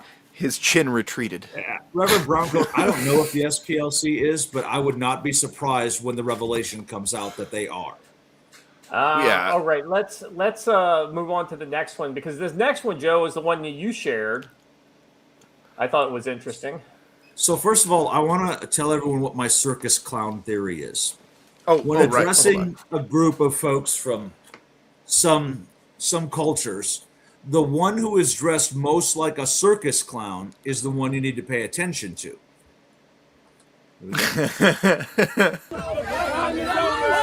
Cracker is a dead cracker. Only good cracker is a dead cracker. Only good cracker is a dead cracker. Right on. Only good cracker is a dead cracker. Only good cracker is a dead cracker. Now, before we move on, I do have to say I apologize, everyone. I forgot that there would be more Texas Cowboys in cowboy hats, and I did forget to warn everyone in the splash zone to please don your parkas. Yeah. So at first I just thought, well, this is a good indicator of where we are with civil conflict, that this guy can say this and get cheered on. Then I found out who it was. I didn't know who that was. That is the father of the young man who was shot in Kenosha, Wisconsin. That's Jacob Blake Sr. Yeah. If I get close enough, push you right into that cracker. Yeah. You heard what I said, cracker. Neanderthal, I don't give a fuck what you say. Fuck you, cracker. I just want to point out something interesting. If he were to fall forward, it would actually probably, like, the rebound off of that stomach would actually probably cause some pretty significant whiplash on that neck. Just saying. Actually, what it would happen is his belly would act as a pivot, catapulting his face what I'm saying. Directly Exactly. into the ground, like even higher speed. Exactly. So, yeah. Here's the thing. If you just changed one word in his statement, the only good cracker is a dead cracker. If you replace it with another word that ends in you would have gone to jail immediately, do not pass go, and they would have tackled you violently. Why is one word okay, but not the other? Well, the irony, Joe, is that like when you take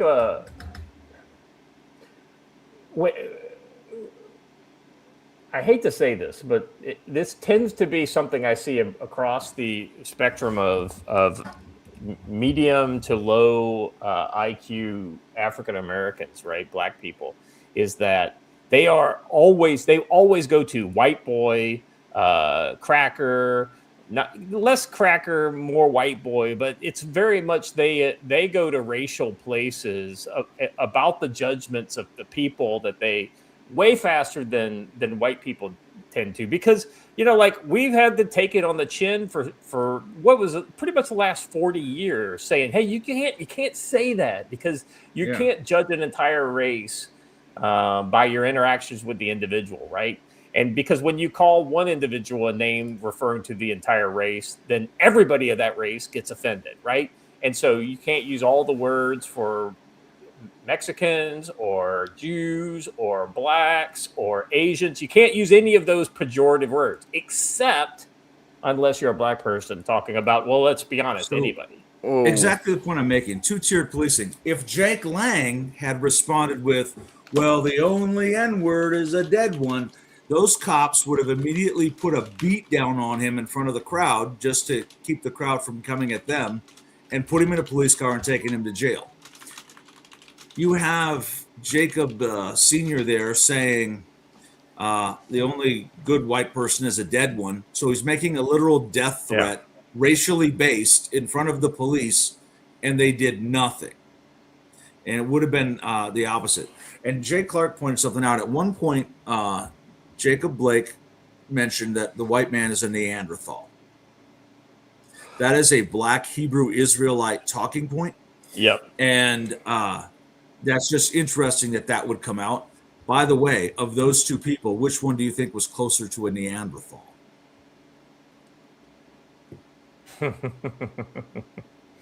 I mean, circus clown no theory. comment. No comment. All right. I think that's pretty much all we need to see on that. Interesting. I guess before we go, we saw a lot of stuff that's the Congress stuff is not like two people fighting, right? Like the Jake Lane stuff is and whatnot. But the thing about it is that it's the shit that's going on in Congress shows you how broken, every aspect of conflict resolution in the country is. And because it's broken in Congress, you're going to see way more of what you just saw, people calling for the death of other people. Whoa, hazmat. For $20, Baja Blast at Mountain Radius West, a.k.a. Dolio Fest, a.k.a. Veteran Camp Ponderosa Homecoming. Yeah, looking forward to it, man. I've already scoped out places where I could buy soju if I need to bring more. Yeah, listen, y'all. If anybody wants to send supplies for that particular event, Baja Blast Mountain Dew would be appreciated. It protects Scott's wallet. Yeah. So, well, like if I think you could actually. Oh, you know what? I wonder if Super H Mart has a e-commerce platform. It would be awesome if I could just order soju online and have it shipped to the camp. They do. Hold on a second. Be careful though, because somebody asked me to ship them some Huckleberry whiskey from here, but their state won't allow it. So Montana's pretty liberal. So I mean, pretty not liberal, pretty freedom oriented. So you should be okay. You cannot ship alcohol to Kentucky. I think Kentucky and there are two states in the union that you can't ship. I bet you good money the other one's Utah. Listen, Cervix Hammer, donate a bunch of baby oil. The joke's on you. We'd use that stuff. I wonder, like, I'm trying to find maybe like it's hard to order alcohol online. I've never considered it. I'm just saying, if Cervix Hammer does donate a bunch of baby oil, there will be a mule packing demonstration. The two may be related. I'm not sure. You can buy soju foil balloon bottles on Amazon. Scott is only concerned about the soju at this point, not even the mule packing in Djibouti conversation. Yeah, I am target fixated, Joe. Oddly enough, more items to consider is literally nothing but Baofeng radios of every configuration, type, and accessory package. All right, I haven't looked at I have not looked at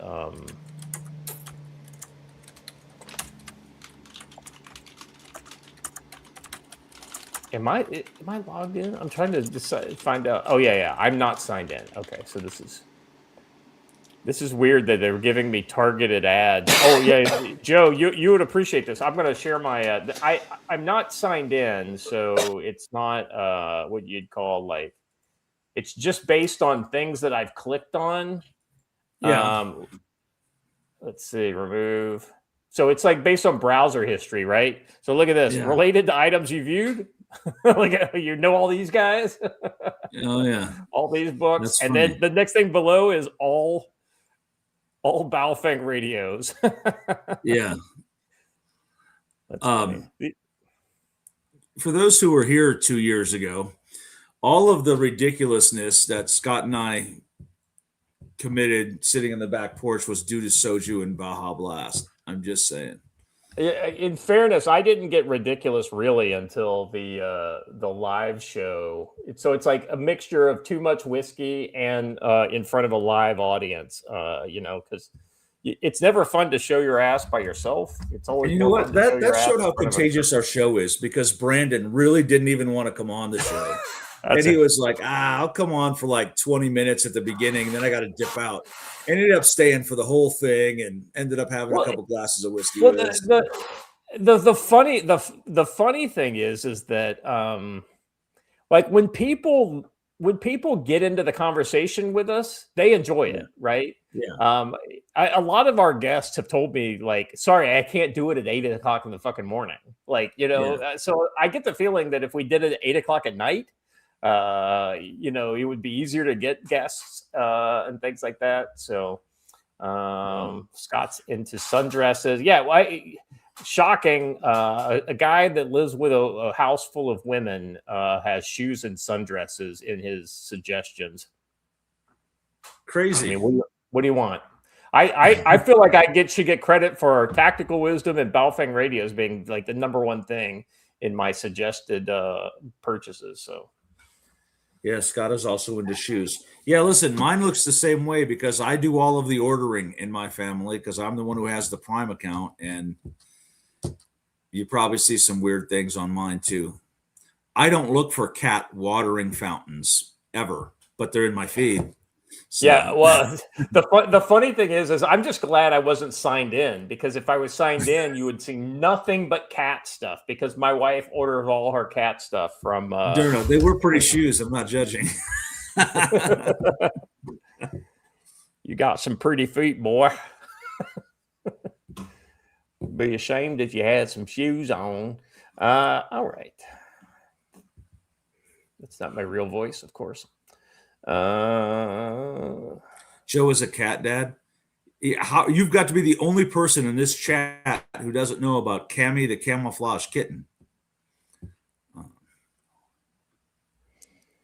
All right, let's move on. That is the end of our segment number 1. It is Friday, so of course we do go a little long. The next one is Eurotrash.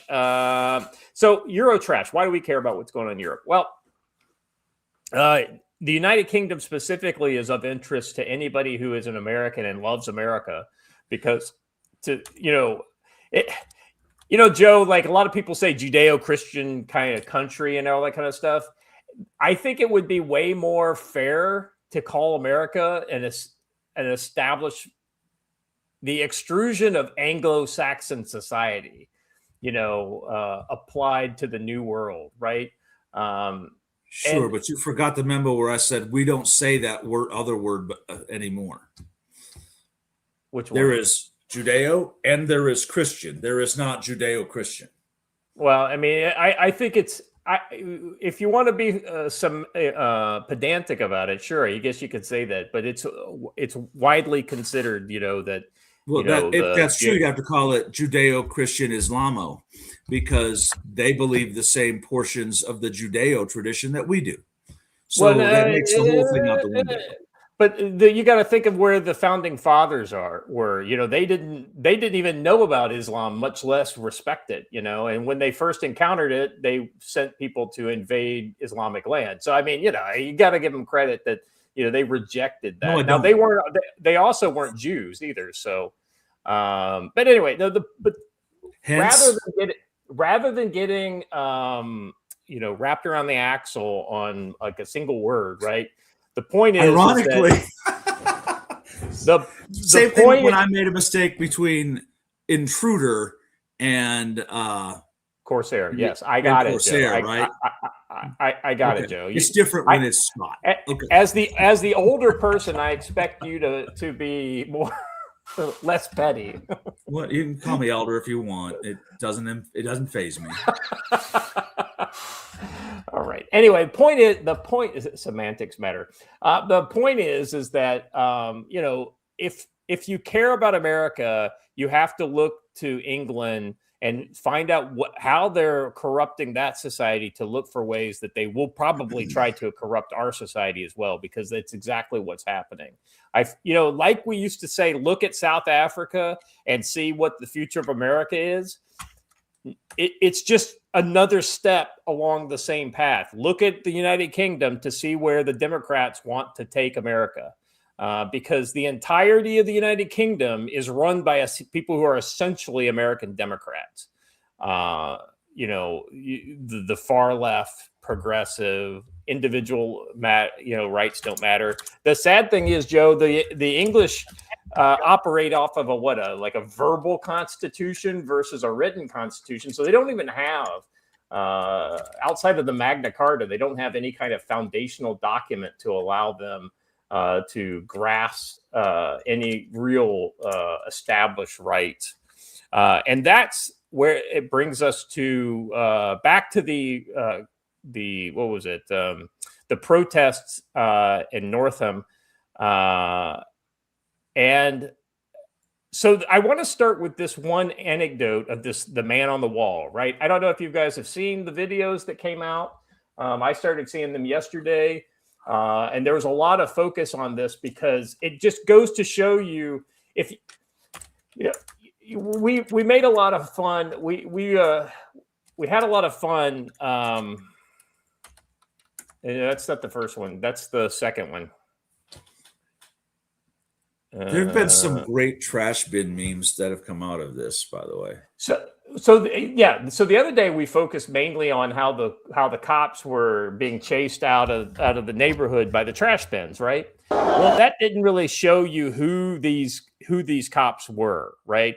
The video we showed you of the Henry Novak guy being basically arrested and killed. By the way, a specialist doctor said based on the wounds that Henry Novak had, if the police had rendered aid immediately rather than trying to arrest him, he probably would have survived. The wounds themselves were not mortal. It was the treatment that he received by both the family that did the wounds to him and then the police subsequently is what killed this young man. So I think there's absolutely nothing to do other than to charge the responding police at least as harshly as what happened to the police in the George Floyd. And George Floyd didn't even die from his fucking wounds. At the very least, you have negligent homicide. Through their inaction, they caused the death of someone else. Through their accessory after the fact. Yeah, I don't know the specifics of the English law, but you're actually right, Joe. The English law, the American law would be very easy to charge these guys. Yeah. It's not even like just negligence. It was willful and intentional negligence, right? Okay. I'm glad you said that, Joe, because that is something that you're going to see in this next video clip. The willful negligence and just callous indifference in the police is what you're going to see cause. So this is a point at which there was there's a standoff between the police. You're going to watch the wall over here by the green area. Because essentially one gentleman can't get out of the area very quickly. He's sitting on the wall right next to the sidewalk or whatever. And when the police go to move him, because he can't move quickly because he's got some service-related injuries from his time in the military, and he also has, complex PTSD is what they're saying. He did not move with the rest of the crowd, and you'll see what happens. So let's go ahead and play the video.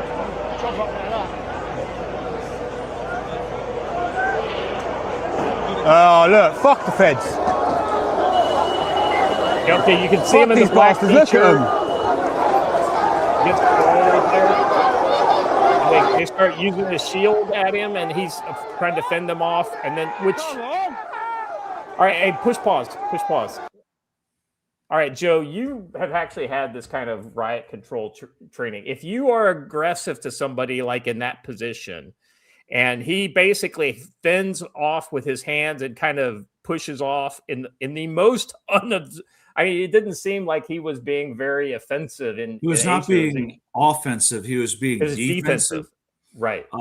I think that the right thing to do if you wanted to take action against him is form a circle around him with your shield in front of you and just wait, right?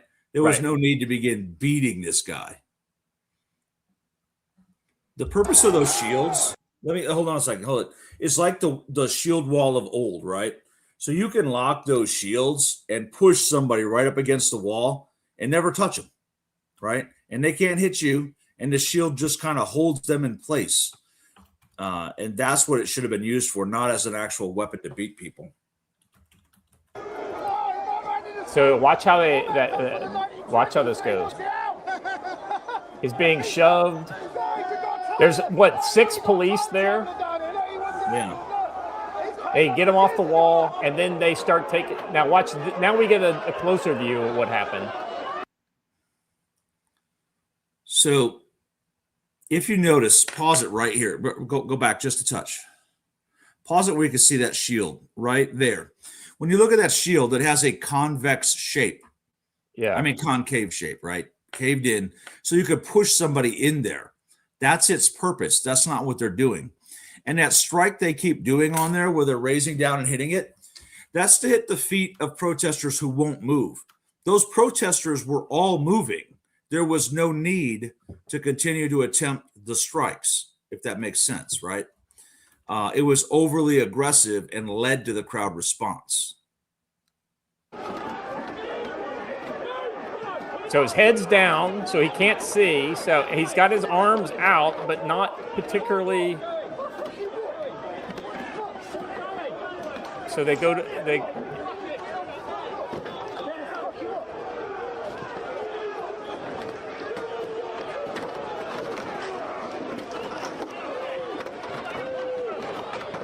I mean, he clinches, which can be seen as aggressive, but in this case, it doesn't seem very aggressive.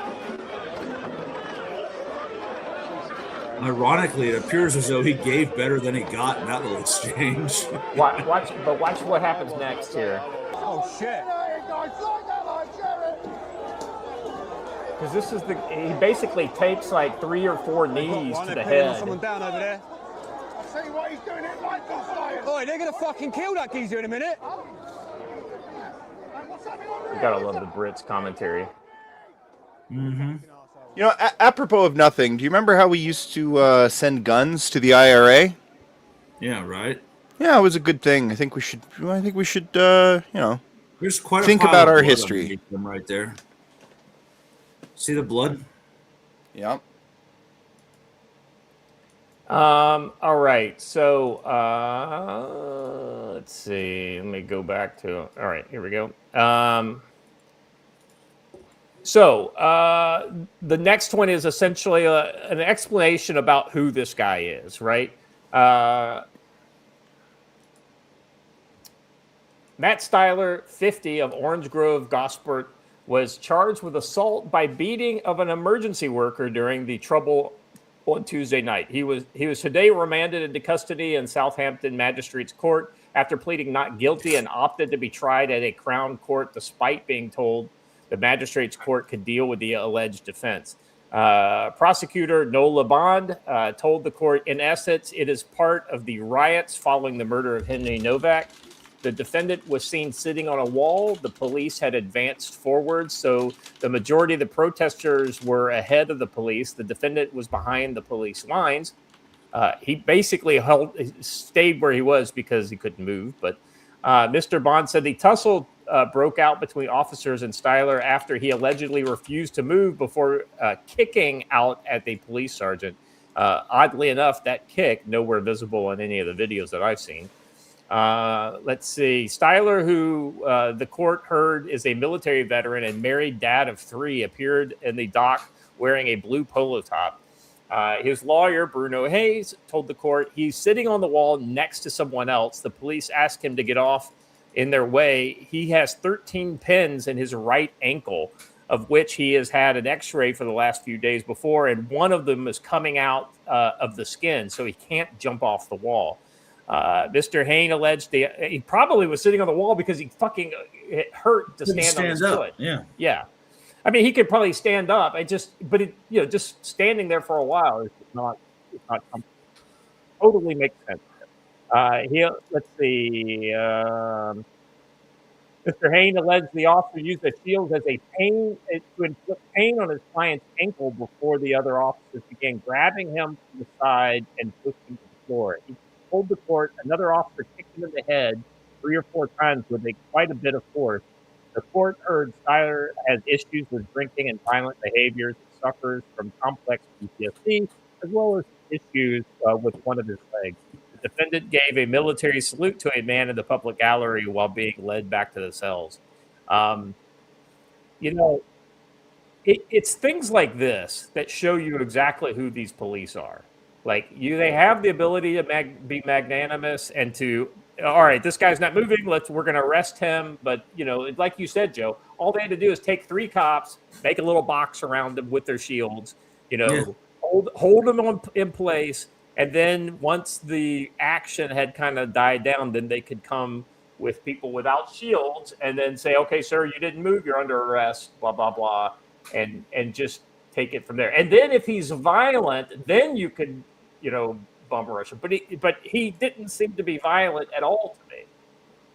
Well, their violence is what caused his violence, right? Yeah. And this is one of the problems. A lot of people just assume that all police in the world are like American police. The laws are different. And in England, the idea of resisting the police is ludicrous, right? The police tell you to do things and people do them. That's built into English society. You're not a citizen, you're a subject. You do what we tell you. And they tend to have a different reaction to folks saying no than American cops do. And Joe, who was it eventually in Starship Troopers that sorted out the world in that book? It was the veterans. It was the veterans, the veterans. Oh, the veterans. Oh, yeah. Okay, veterans. Yes, I thought you meant the veterans. The veterans councils were exactly who service provides citizenship. Exactly right. And I get the feeling, and I don't know exactly what's going to happen in the United Kingdom. Push pause, watcher. Push pause. Go back to the beginning, so we can watch it. I don't know where it's going to go, but ultimately, I think that they're going to wish they didn't do stuff like this. There's going to be long memories on these incidents. Before y'all start saying anything, that means metropolitan police, not military police. Yeah. And those are the areas of the city they're on, like East area, Southwest. And I imagine that's his sergeant rank there on the on his helmet. All right, so the guy, the white guy with the black T-shirt on the left side, right above the guy's helmet. Watch that guy. He gets a lot of special attention, and I can't determine why for the life of me. All right, push play.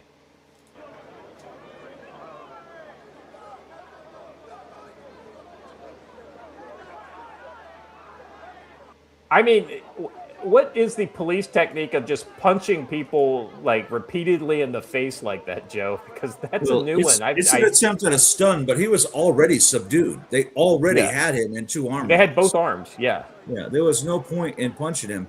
The problem with this is that video starts in the middle of an incident. He may have just thrown something. We don't know.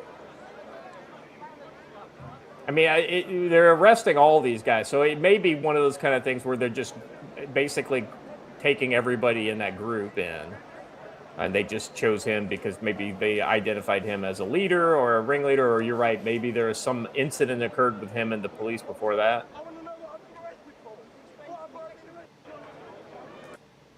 They arrested him for not wearing a shirt with no cause. Right. Who we are as a. It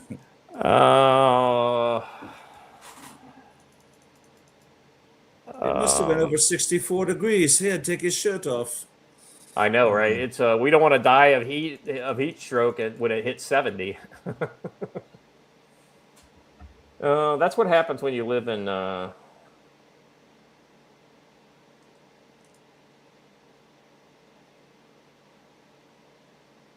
Yeah, I don't know. Billy Blogs, it does not look like you're ruled by consent. It looks to me like you're ruled by brute force. But hey, I just saw another clip from that Carmelo Anthony thing. Get a load of this. This is a quote from one of his supporters. Man, they do not even want to have a Carmelo bar anymore, and that's sad. Anyway, right. Carry on. She says he was not an aggressor. Carmelo was not an aggressor. He was minding his damn business when them boys came up to him. He was going through somebody's backpack trying to steal things. And they said, "What are you doing?" And right? That's right. What are you doing? That's not your bag. And he basically turned around and stabbed that kid. Yeah. And let's just say for a minute, they're right. And these kids came up and started talking to them. Stabbing them is not an appropriate response. Yeah. Walking away is. Yeah, I get the feeling there is a cultural component to African American violence. I'm just saying. Call me crazy. All right. Yeah, they came up to him under their tent, right? So guess who? So Keir Starmer is having to deal with this, but guess who he's blaming? You'll never guess.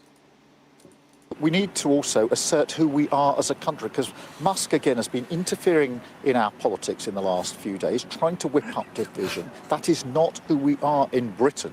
In Britain, we are reasonable, tolerant people. When we have a terrible case like Henry's case, Henry Novak, we're reasonable, tolerant people that will put up with it whenever we get screwed. When it comes to disgusting images on Grok, we take Grok on and fight, because that's who we are as a country.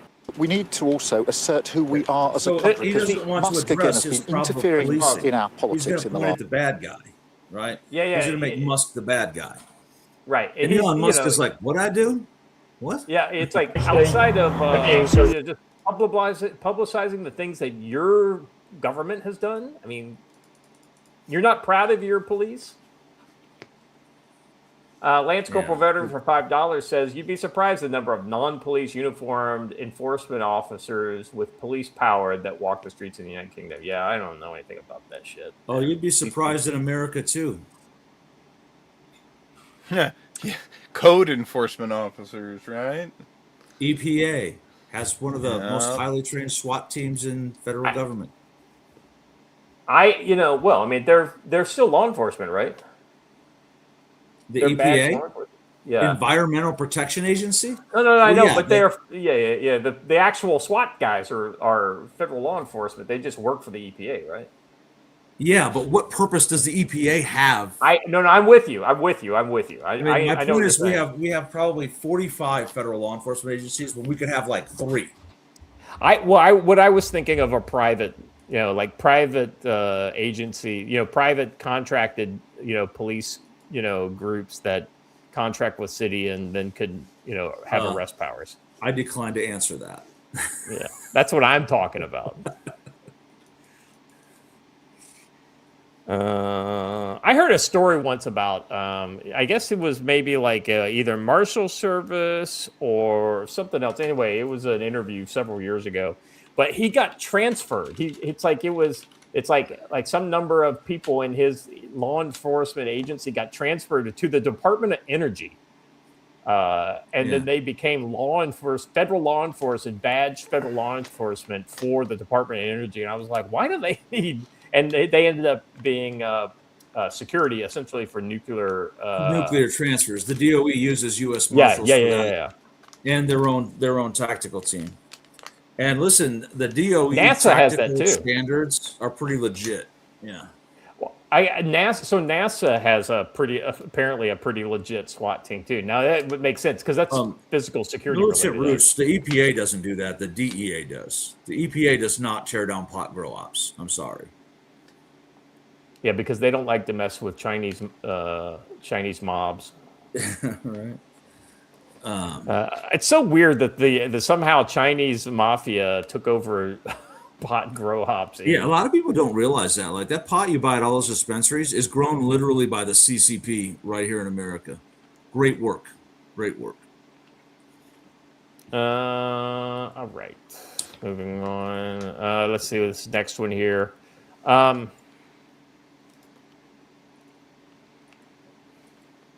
delete tabs here. All right, here we go.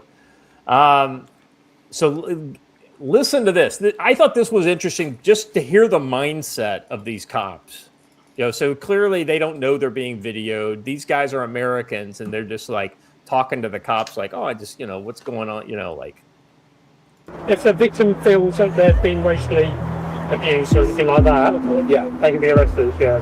What would be the threshold? Because it's like a subjective threshold. Anything racist. Anything racist, yeah. Have you guys ever made arrests like that? Many times. How do you define racist? Yeah. Because we're from the United States, right? But we've seen people are getting locked up for their social media posts. Yeah, as long as it's freedom of speech, but as long as you're not like racist, homophobic, inciting violence, you're fine. Well, what's racist? Like, what would be considered racist? Well, you look at someone and go, oh, they're a derogatory term for someone, like for their race. So they're racism, isn't it? Yeah. And then you get arrested for that. Yeah, good. Yeah, malicious communication. Yeah. Malicious communicate, and what would that carry? First offence, a fine, but you can go to prison for it. Yeah. Like, what's considered homophobic? Well, I'd say like putting down someone's sexuality. Like the LGBTQ rainbow flag. If you did something to like the flag, like let's say publicly you took the flag. Like if I had a flag and I burned it here, would that be?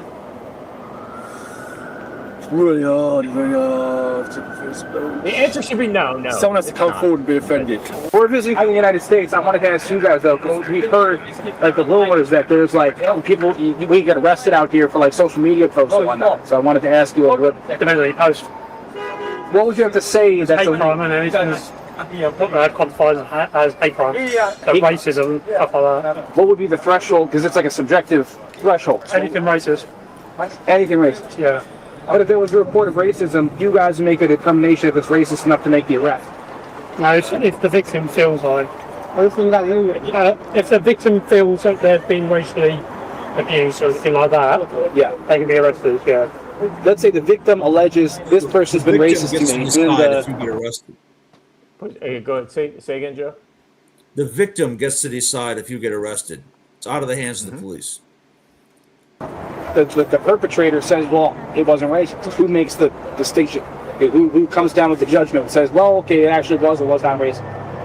Well, we listen to the allegation. The allegations given, they can be arrested. Based on your judgment. Based on the victim's allegation. God, have you guys ever made arrests like that? Many times. Also, mate, be careful walking around with your camera and your phone like that. Yeah. Oh, around here. Yeah. There's a lot of thefts are going around. So just shit. I'm just curious. What's the situation here with hold on. Pause it. They just said that they make a lot of arrests for racist comments. But by the way, man, someone's probably going to steal your phone, and we're going to do absolutely nothing at all about it. Yeah, and because guess what? Wow. He won't be white. Yeah. Like we're going to do absolutely nothing about it. By the way, did you see my really cool man bun?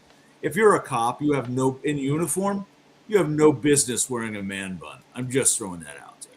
Well, let's just remember that anybody who had any kind of actual policing instinct, and I'm not even saying this is like a joke, this is legitimately true. Anybody who had any kind of policing instinct, any kind of actual thirst to try and protect their community and carry out justice and do the things that generally draw somebody to want to be a police officer, they're so far gone out of that police force, it's not even funny. Like, it's not like us where they left in 2020. I honestly think the guy who made the comment about the camera was threatening them with arrest, but then realized they're probably recording me, so let me modify my statement, right? Because at first he was like, might want to be careful walking around here recording with that camera. And then he was like, oh, because there's people who will steal your phone. They're like two separate thoughts going on, right? It's crazy. I think he was about to point out that them asking the cops about racist things was enough for them to arrest him for racist things. Yeah. Yeah, I mean, the irony is that every one of these guys, this is literally the thought police. Yeah. Because if nobody's there, no cameras running, and then like a Paki tells, wait a second, did I just say that a Pakistani gentleman from Central Asia says that I called him a Paki? He can't prove that, but he can say that I feel bad. He called me. This is a white guy. He called me a Paki, and so I want you to arrest him. And I said, well, I didn't say that. I didn't say that at all. Like I've never even met this guy. No. He just called me dirty Paki as I was walking by. I'm like, and that could literally get you a fine. Like, it's all he said, she said. I'd be like, but officer, did you look at him? Tell me what part was wrong. I mean, he is both dirty and a Paki, but I didn't say that. Taylor TC for $5 says, so if I'm in the UK and I get called a dumb American or stupid Yank, is that a hate crime? No, because you're white. It's not racist. You can't be racist against white people. Doesn't you know that? I have kind of an interesting interjection. Breaking news. NASA orders International Space Station astronauts to prepare for immediate evacuation as Russia is attempting to fix a worsening air leak. I didn't know he sent up another female astronaut. That's crazy. It says Russia right on there. All right. I just found something interesting in my timeline. Joe, remind me after the show to tell you what I found in my timeline. All right. Okay. Anyway. So the interesting thing is that, Joe, we've talked about this before. It's like, who are they gonna get to enforce these even more ridiculous laws that are coming out? This next clip will show you exactly who they're going to recruit. Enforce laws against the white person. Can I help you? No. Then you're not allowed to take over. I am. Okay. Why are you allowed to take a picture, sir? Come allowed to. Why are you allowed to take a picture? Because it's the law. How so? That is your personal phone. Yes, so it's the law. A personal phone, not allowed. Yes, you are. No, sir. Read the law books. Okay, will do. But why do you need our video and pictures? Because I'm allowed to. It's a law. No, I need the reason, actually. No, you didn't need a reason. You security guards. You can use it for any purpose. I need to know the purpose. Thank you. No, you didn't need to know the purpose. You don't know the law then, do you? I don't care about the law. I don't care because you're using a personal phone to take my videos without giving me a specific reason. I didn't need a reason. Are you sure? I was just videoing this because I was just looking at your scooty. Okay, no worries. For the police. You have enough video and pictures now. Go away. Walk. Okay, then just leave us alone. Sir, you need to stop taking my pictures. Stop following You need us? to walk away. That's Stop it. following us? Leave us alone. Jesus. What's the matter with you? They're totally trying to threaten that dude. Yeah. Yeah, and of course they didn't take his phone away because they had no grounds to do that. Now, granted, these are probably security guards and not police, but I mean, Joe, it's just one step before the Met looks exactly like the people who inhabit London, who are Listen, in a increasingly free society, I don't have to explain my reasons for doing anything. Right. Right. If it's not actually prohibited, I don't have to explain it. So yeah, interesting. What was the? Hold on a second. I just wanted to read because I didn't. Yeah, that's in Newcastle. Read Derna's comment on the air.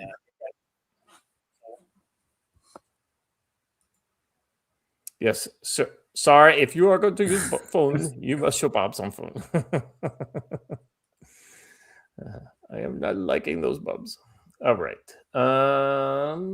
Let me. Okay, so so this is what you've got in England, right? But meanwhile, here's what's going on in Poland over Henry Nowak's death. Modlę się,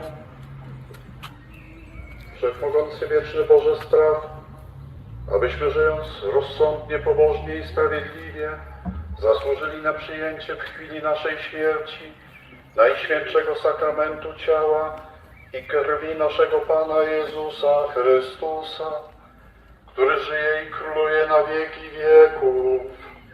So they're taking the knee. They're the ones that are honoring this Englishman of Polish descent. And you've got ministers of parliament who's like, oh, well, taking a knee was something very particular for the time during COVID when, for the racial murder of St. Floyd. But no, it's a different thing. They were now. all taking a knee because they're Catholics. Well, right. That's what I'm saying. But this event was specific because they were doing a prayer service or whatever. I'm going to check out this link here. I just dropped in the private chat. Also going on in Poland. This is a tweet from Tommy Robinson. This is I don't know who I guess it's a Polish also a media. Go ahead. Just a few minutes ago, a truly outrageous situation occurred. Behind me is the embassy of the United Kingdom of Great Britain and Northern Ireland in Warsaw. There was also a portrait of Henry Nowak, a British citizen of Polish descent, which was just taken away by embassy staff and removed. And at this moment, feeling obliged to truly preserve the memory of this young man, we will ask these people to return this portrait, because we don't know where it is. It may be in some utility room, perhaps in some broom closet. Let's hope someone here will answer us, because it was more likely a person, an embassy employee. Hello, good morning, Michał Gwardyński, Republic of Poland. Sir, I am making this request because I saw that a few minutes ago, a portrait of a British citizen, which was in front of your embassy building, was taken away by an administrative employee. This portrait was left behind by someone. Well, the situation is serious, of great importance. Is there any way you could return this portrait? We will somehow, so to speak, appropriately take it over and honor the memory of your fellow British citizen. We simply don't know where it is, where you took it, and is it possible to simply ask you to return it to us? I think it's possible. Okay, just a moment. Okay, we'll be waiting. Great, thank you very much. Ladies and gentlemen, we've been waiting here all along. I was assured that our AI overlords would give us unrecognizable translations. That was the fucking worst. That was terrible. Voiceover. I mean, I understood it, but it still sounded terrible. But the point is not the AI translation, of course. It's the fact that rather than being embarrassed by having a portrait of Harry Nowak in front of the UK embassy there in Poland, they remove it and they clean up the little shrine that had been built up. These things are pretty normal. It costs you nothing and builds you a lot of international goodwill to just 100%. leave it there. The entire purpose of that embassy is to establish goodwill with the Polish people. Taking away that photo just destroys that.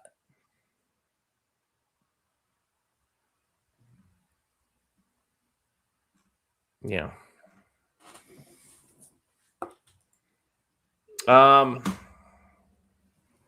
This is, and I think in Europe, this is what's called an own goal. Like when you shoot the ball on your own goal. Anyway. All right. That's the wrong kind of football.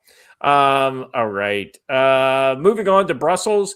Now, if you take away the cheap subsidized education, this is what happens in Brussels. It's almost like they can't afford all these excess young military-age males anymore. All the freebies that was designed for Europeans, for whatever reason, doesn't work. It doesn't scale when you add a bunch of Muslim takers on the dole, right? Who contribute nothing to your economy. Zero. They're entirely takers. They contribute nothing other than what we're seeing here. Cultural enrichment. I mean, look at these scholars.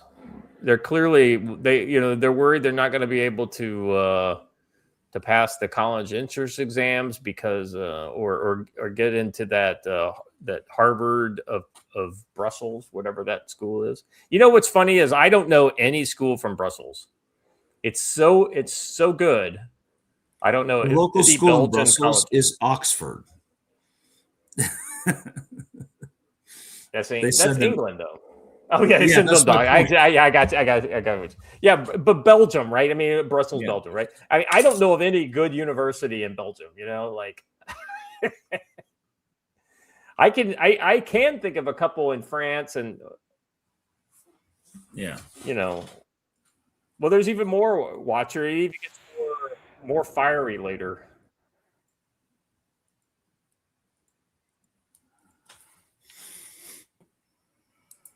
All right, go on to the next one. The next one, I think, is the one where it actually starts to get a little spicier.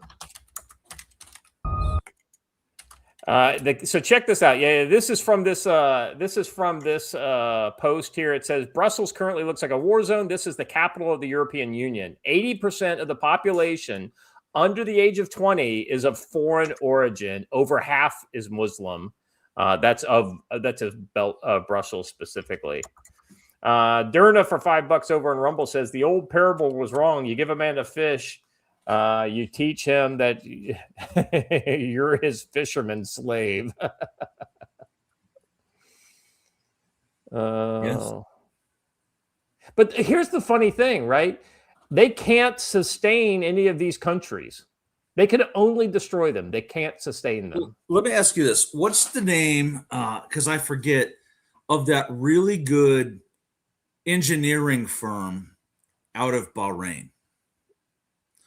Or that fantastic medical science facility in Saudi Arabia?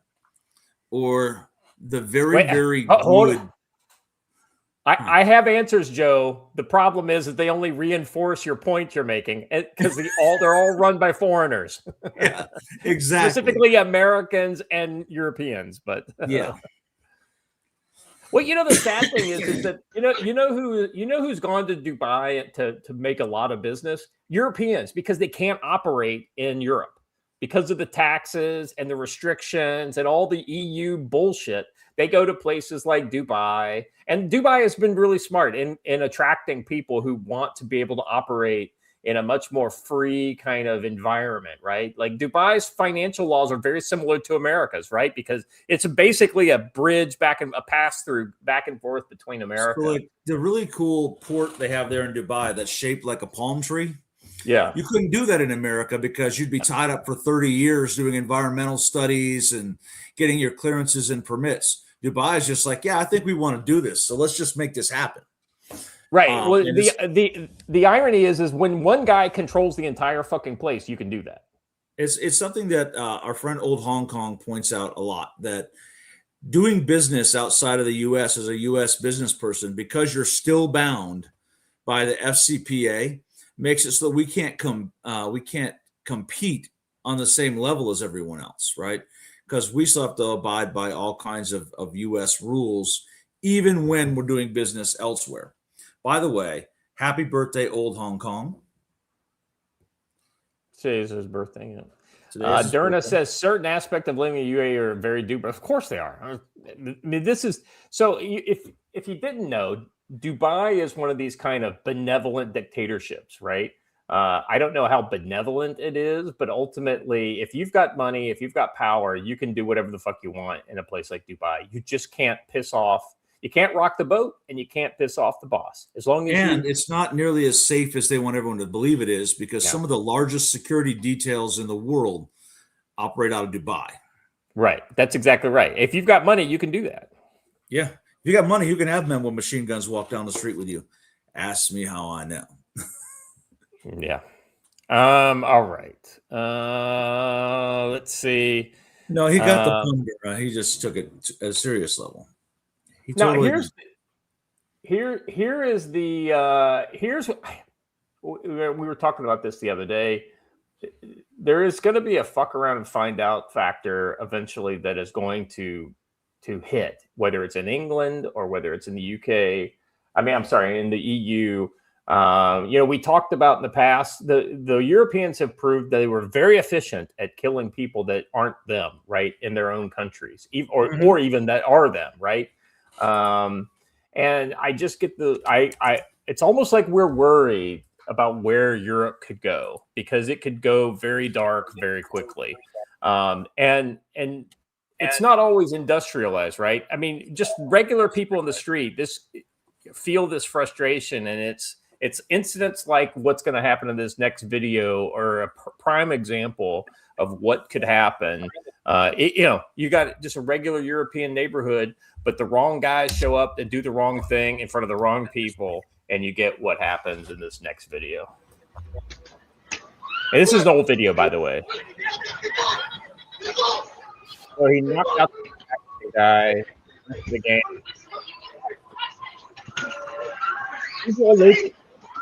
I think this is in Spain, if I remember correctly.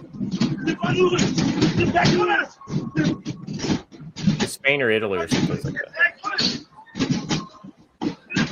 So there's a police officer, but he is not waiting in there. He's basically letting them kind of like exercise their frustrations, and then he'll move in. Oh, he was a security. It's a security, not. That was a pretty good knockout there, Joe, on the dead run. Yep. Old Hong Kong just got older. Anyway, so Derna fucking killing me. All right. Guys, that's all I got. Joe obviously had a phone call. Watcher, anything we didn't any breaking stuff that we didn't talk about during the show that we should talk about before we go? Oh, nothing we should talk about before we go, but stuff we can talk about another day. Stay safe out there this weekend, folks. The left are getting, even members of the left that have been relatively cool, calm, and collected until a few days ago are starting to act very unhinged. And it's making me wonder what is going around their circles that I'm not privy to.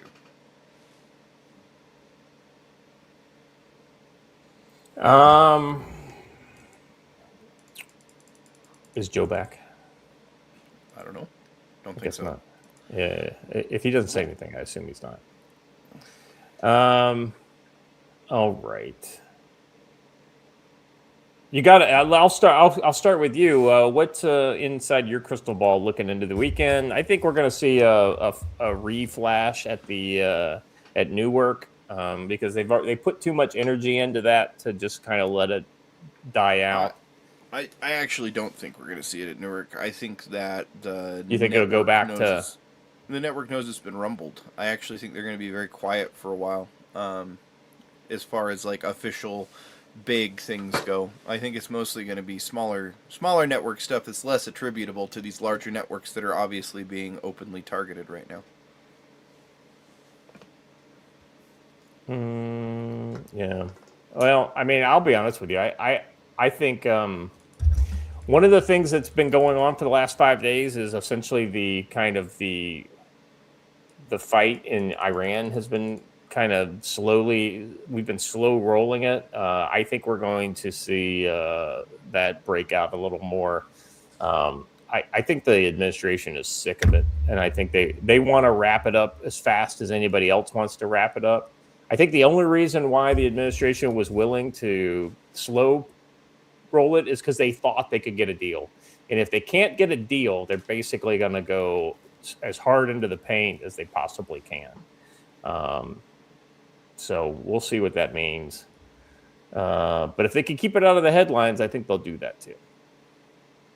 All right. Well, Joe's not back, so no final word from Joe. He's probably on the phone or something along those lines. So we'll go ahead and say goodbye. Good morning to you all. If you haven't done already, please like the video, subscribe to the channel, hit the bell for notifications. Make sure you're telling your buddies that you're getting some good stuff over here on the Council on Future Conflict. Like I said, we're doing everything we can to kind of expand what we're doing with the locals. We've got some merch announcements coming up soon, because the idea is we have to get the orders in now in order for them to be ready for the end of July. So we'll let you guys know about that so that we can do online stuff as well. So look forward to that. Guys, I appreciate you. Thank you for being here. We'll be back same time, same channel on Monday. As always, stay safe.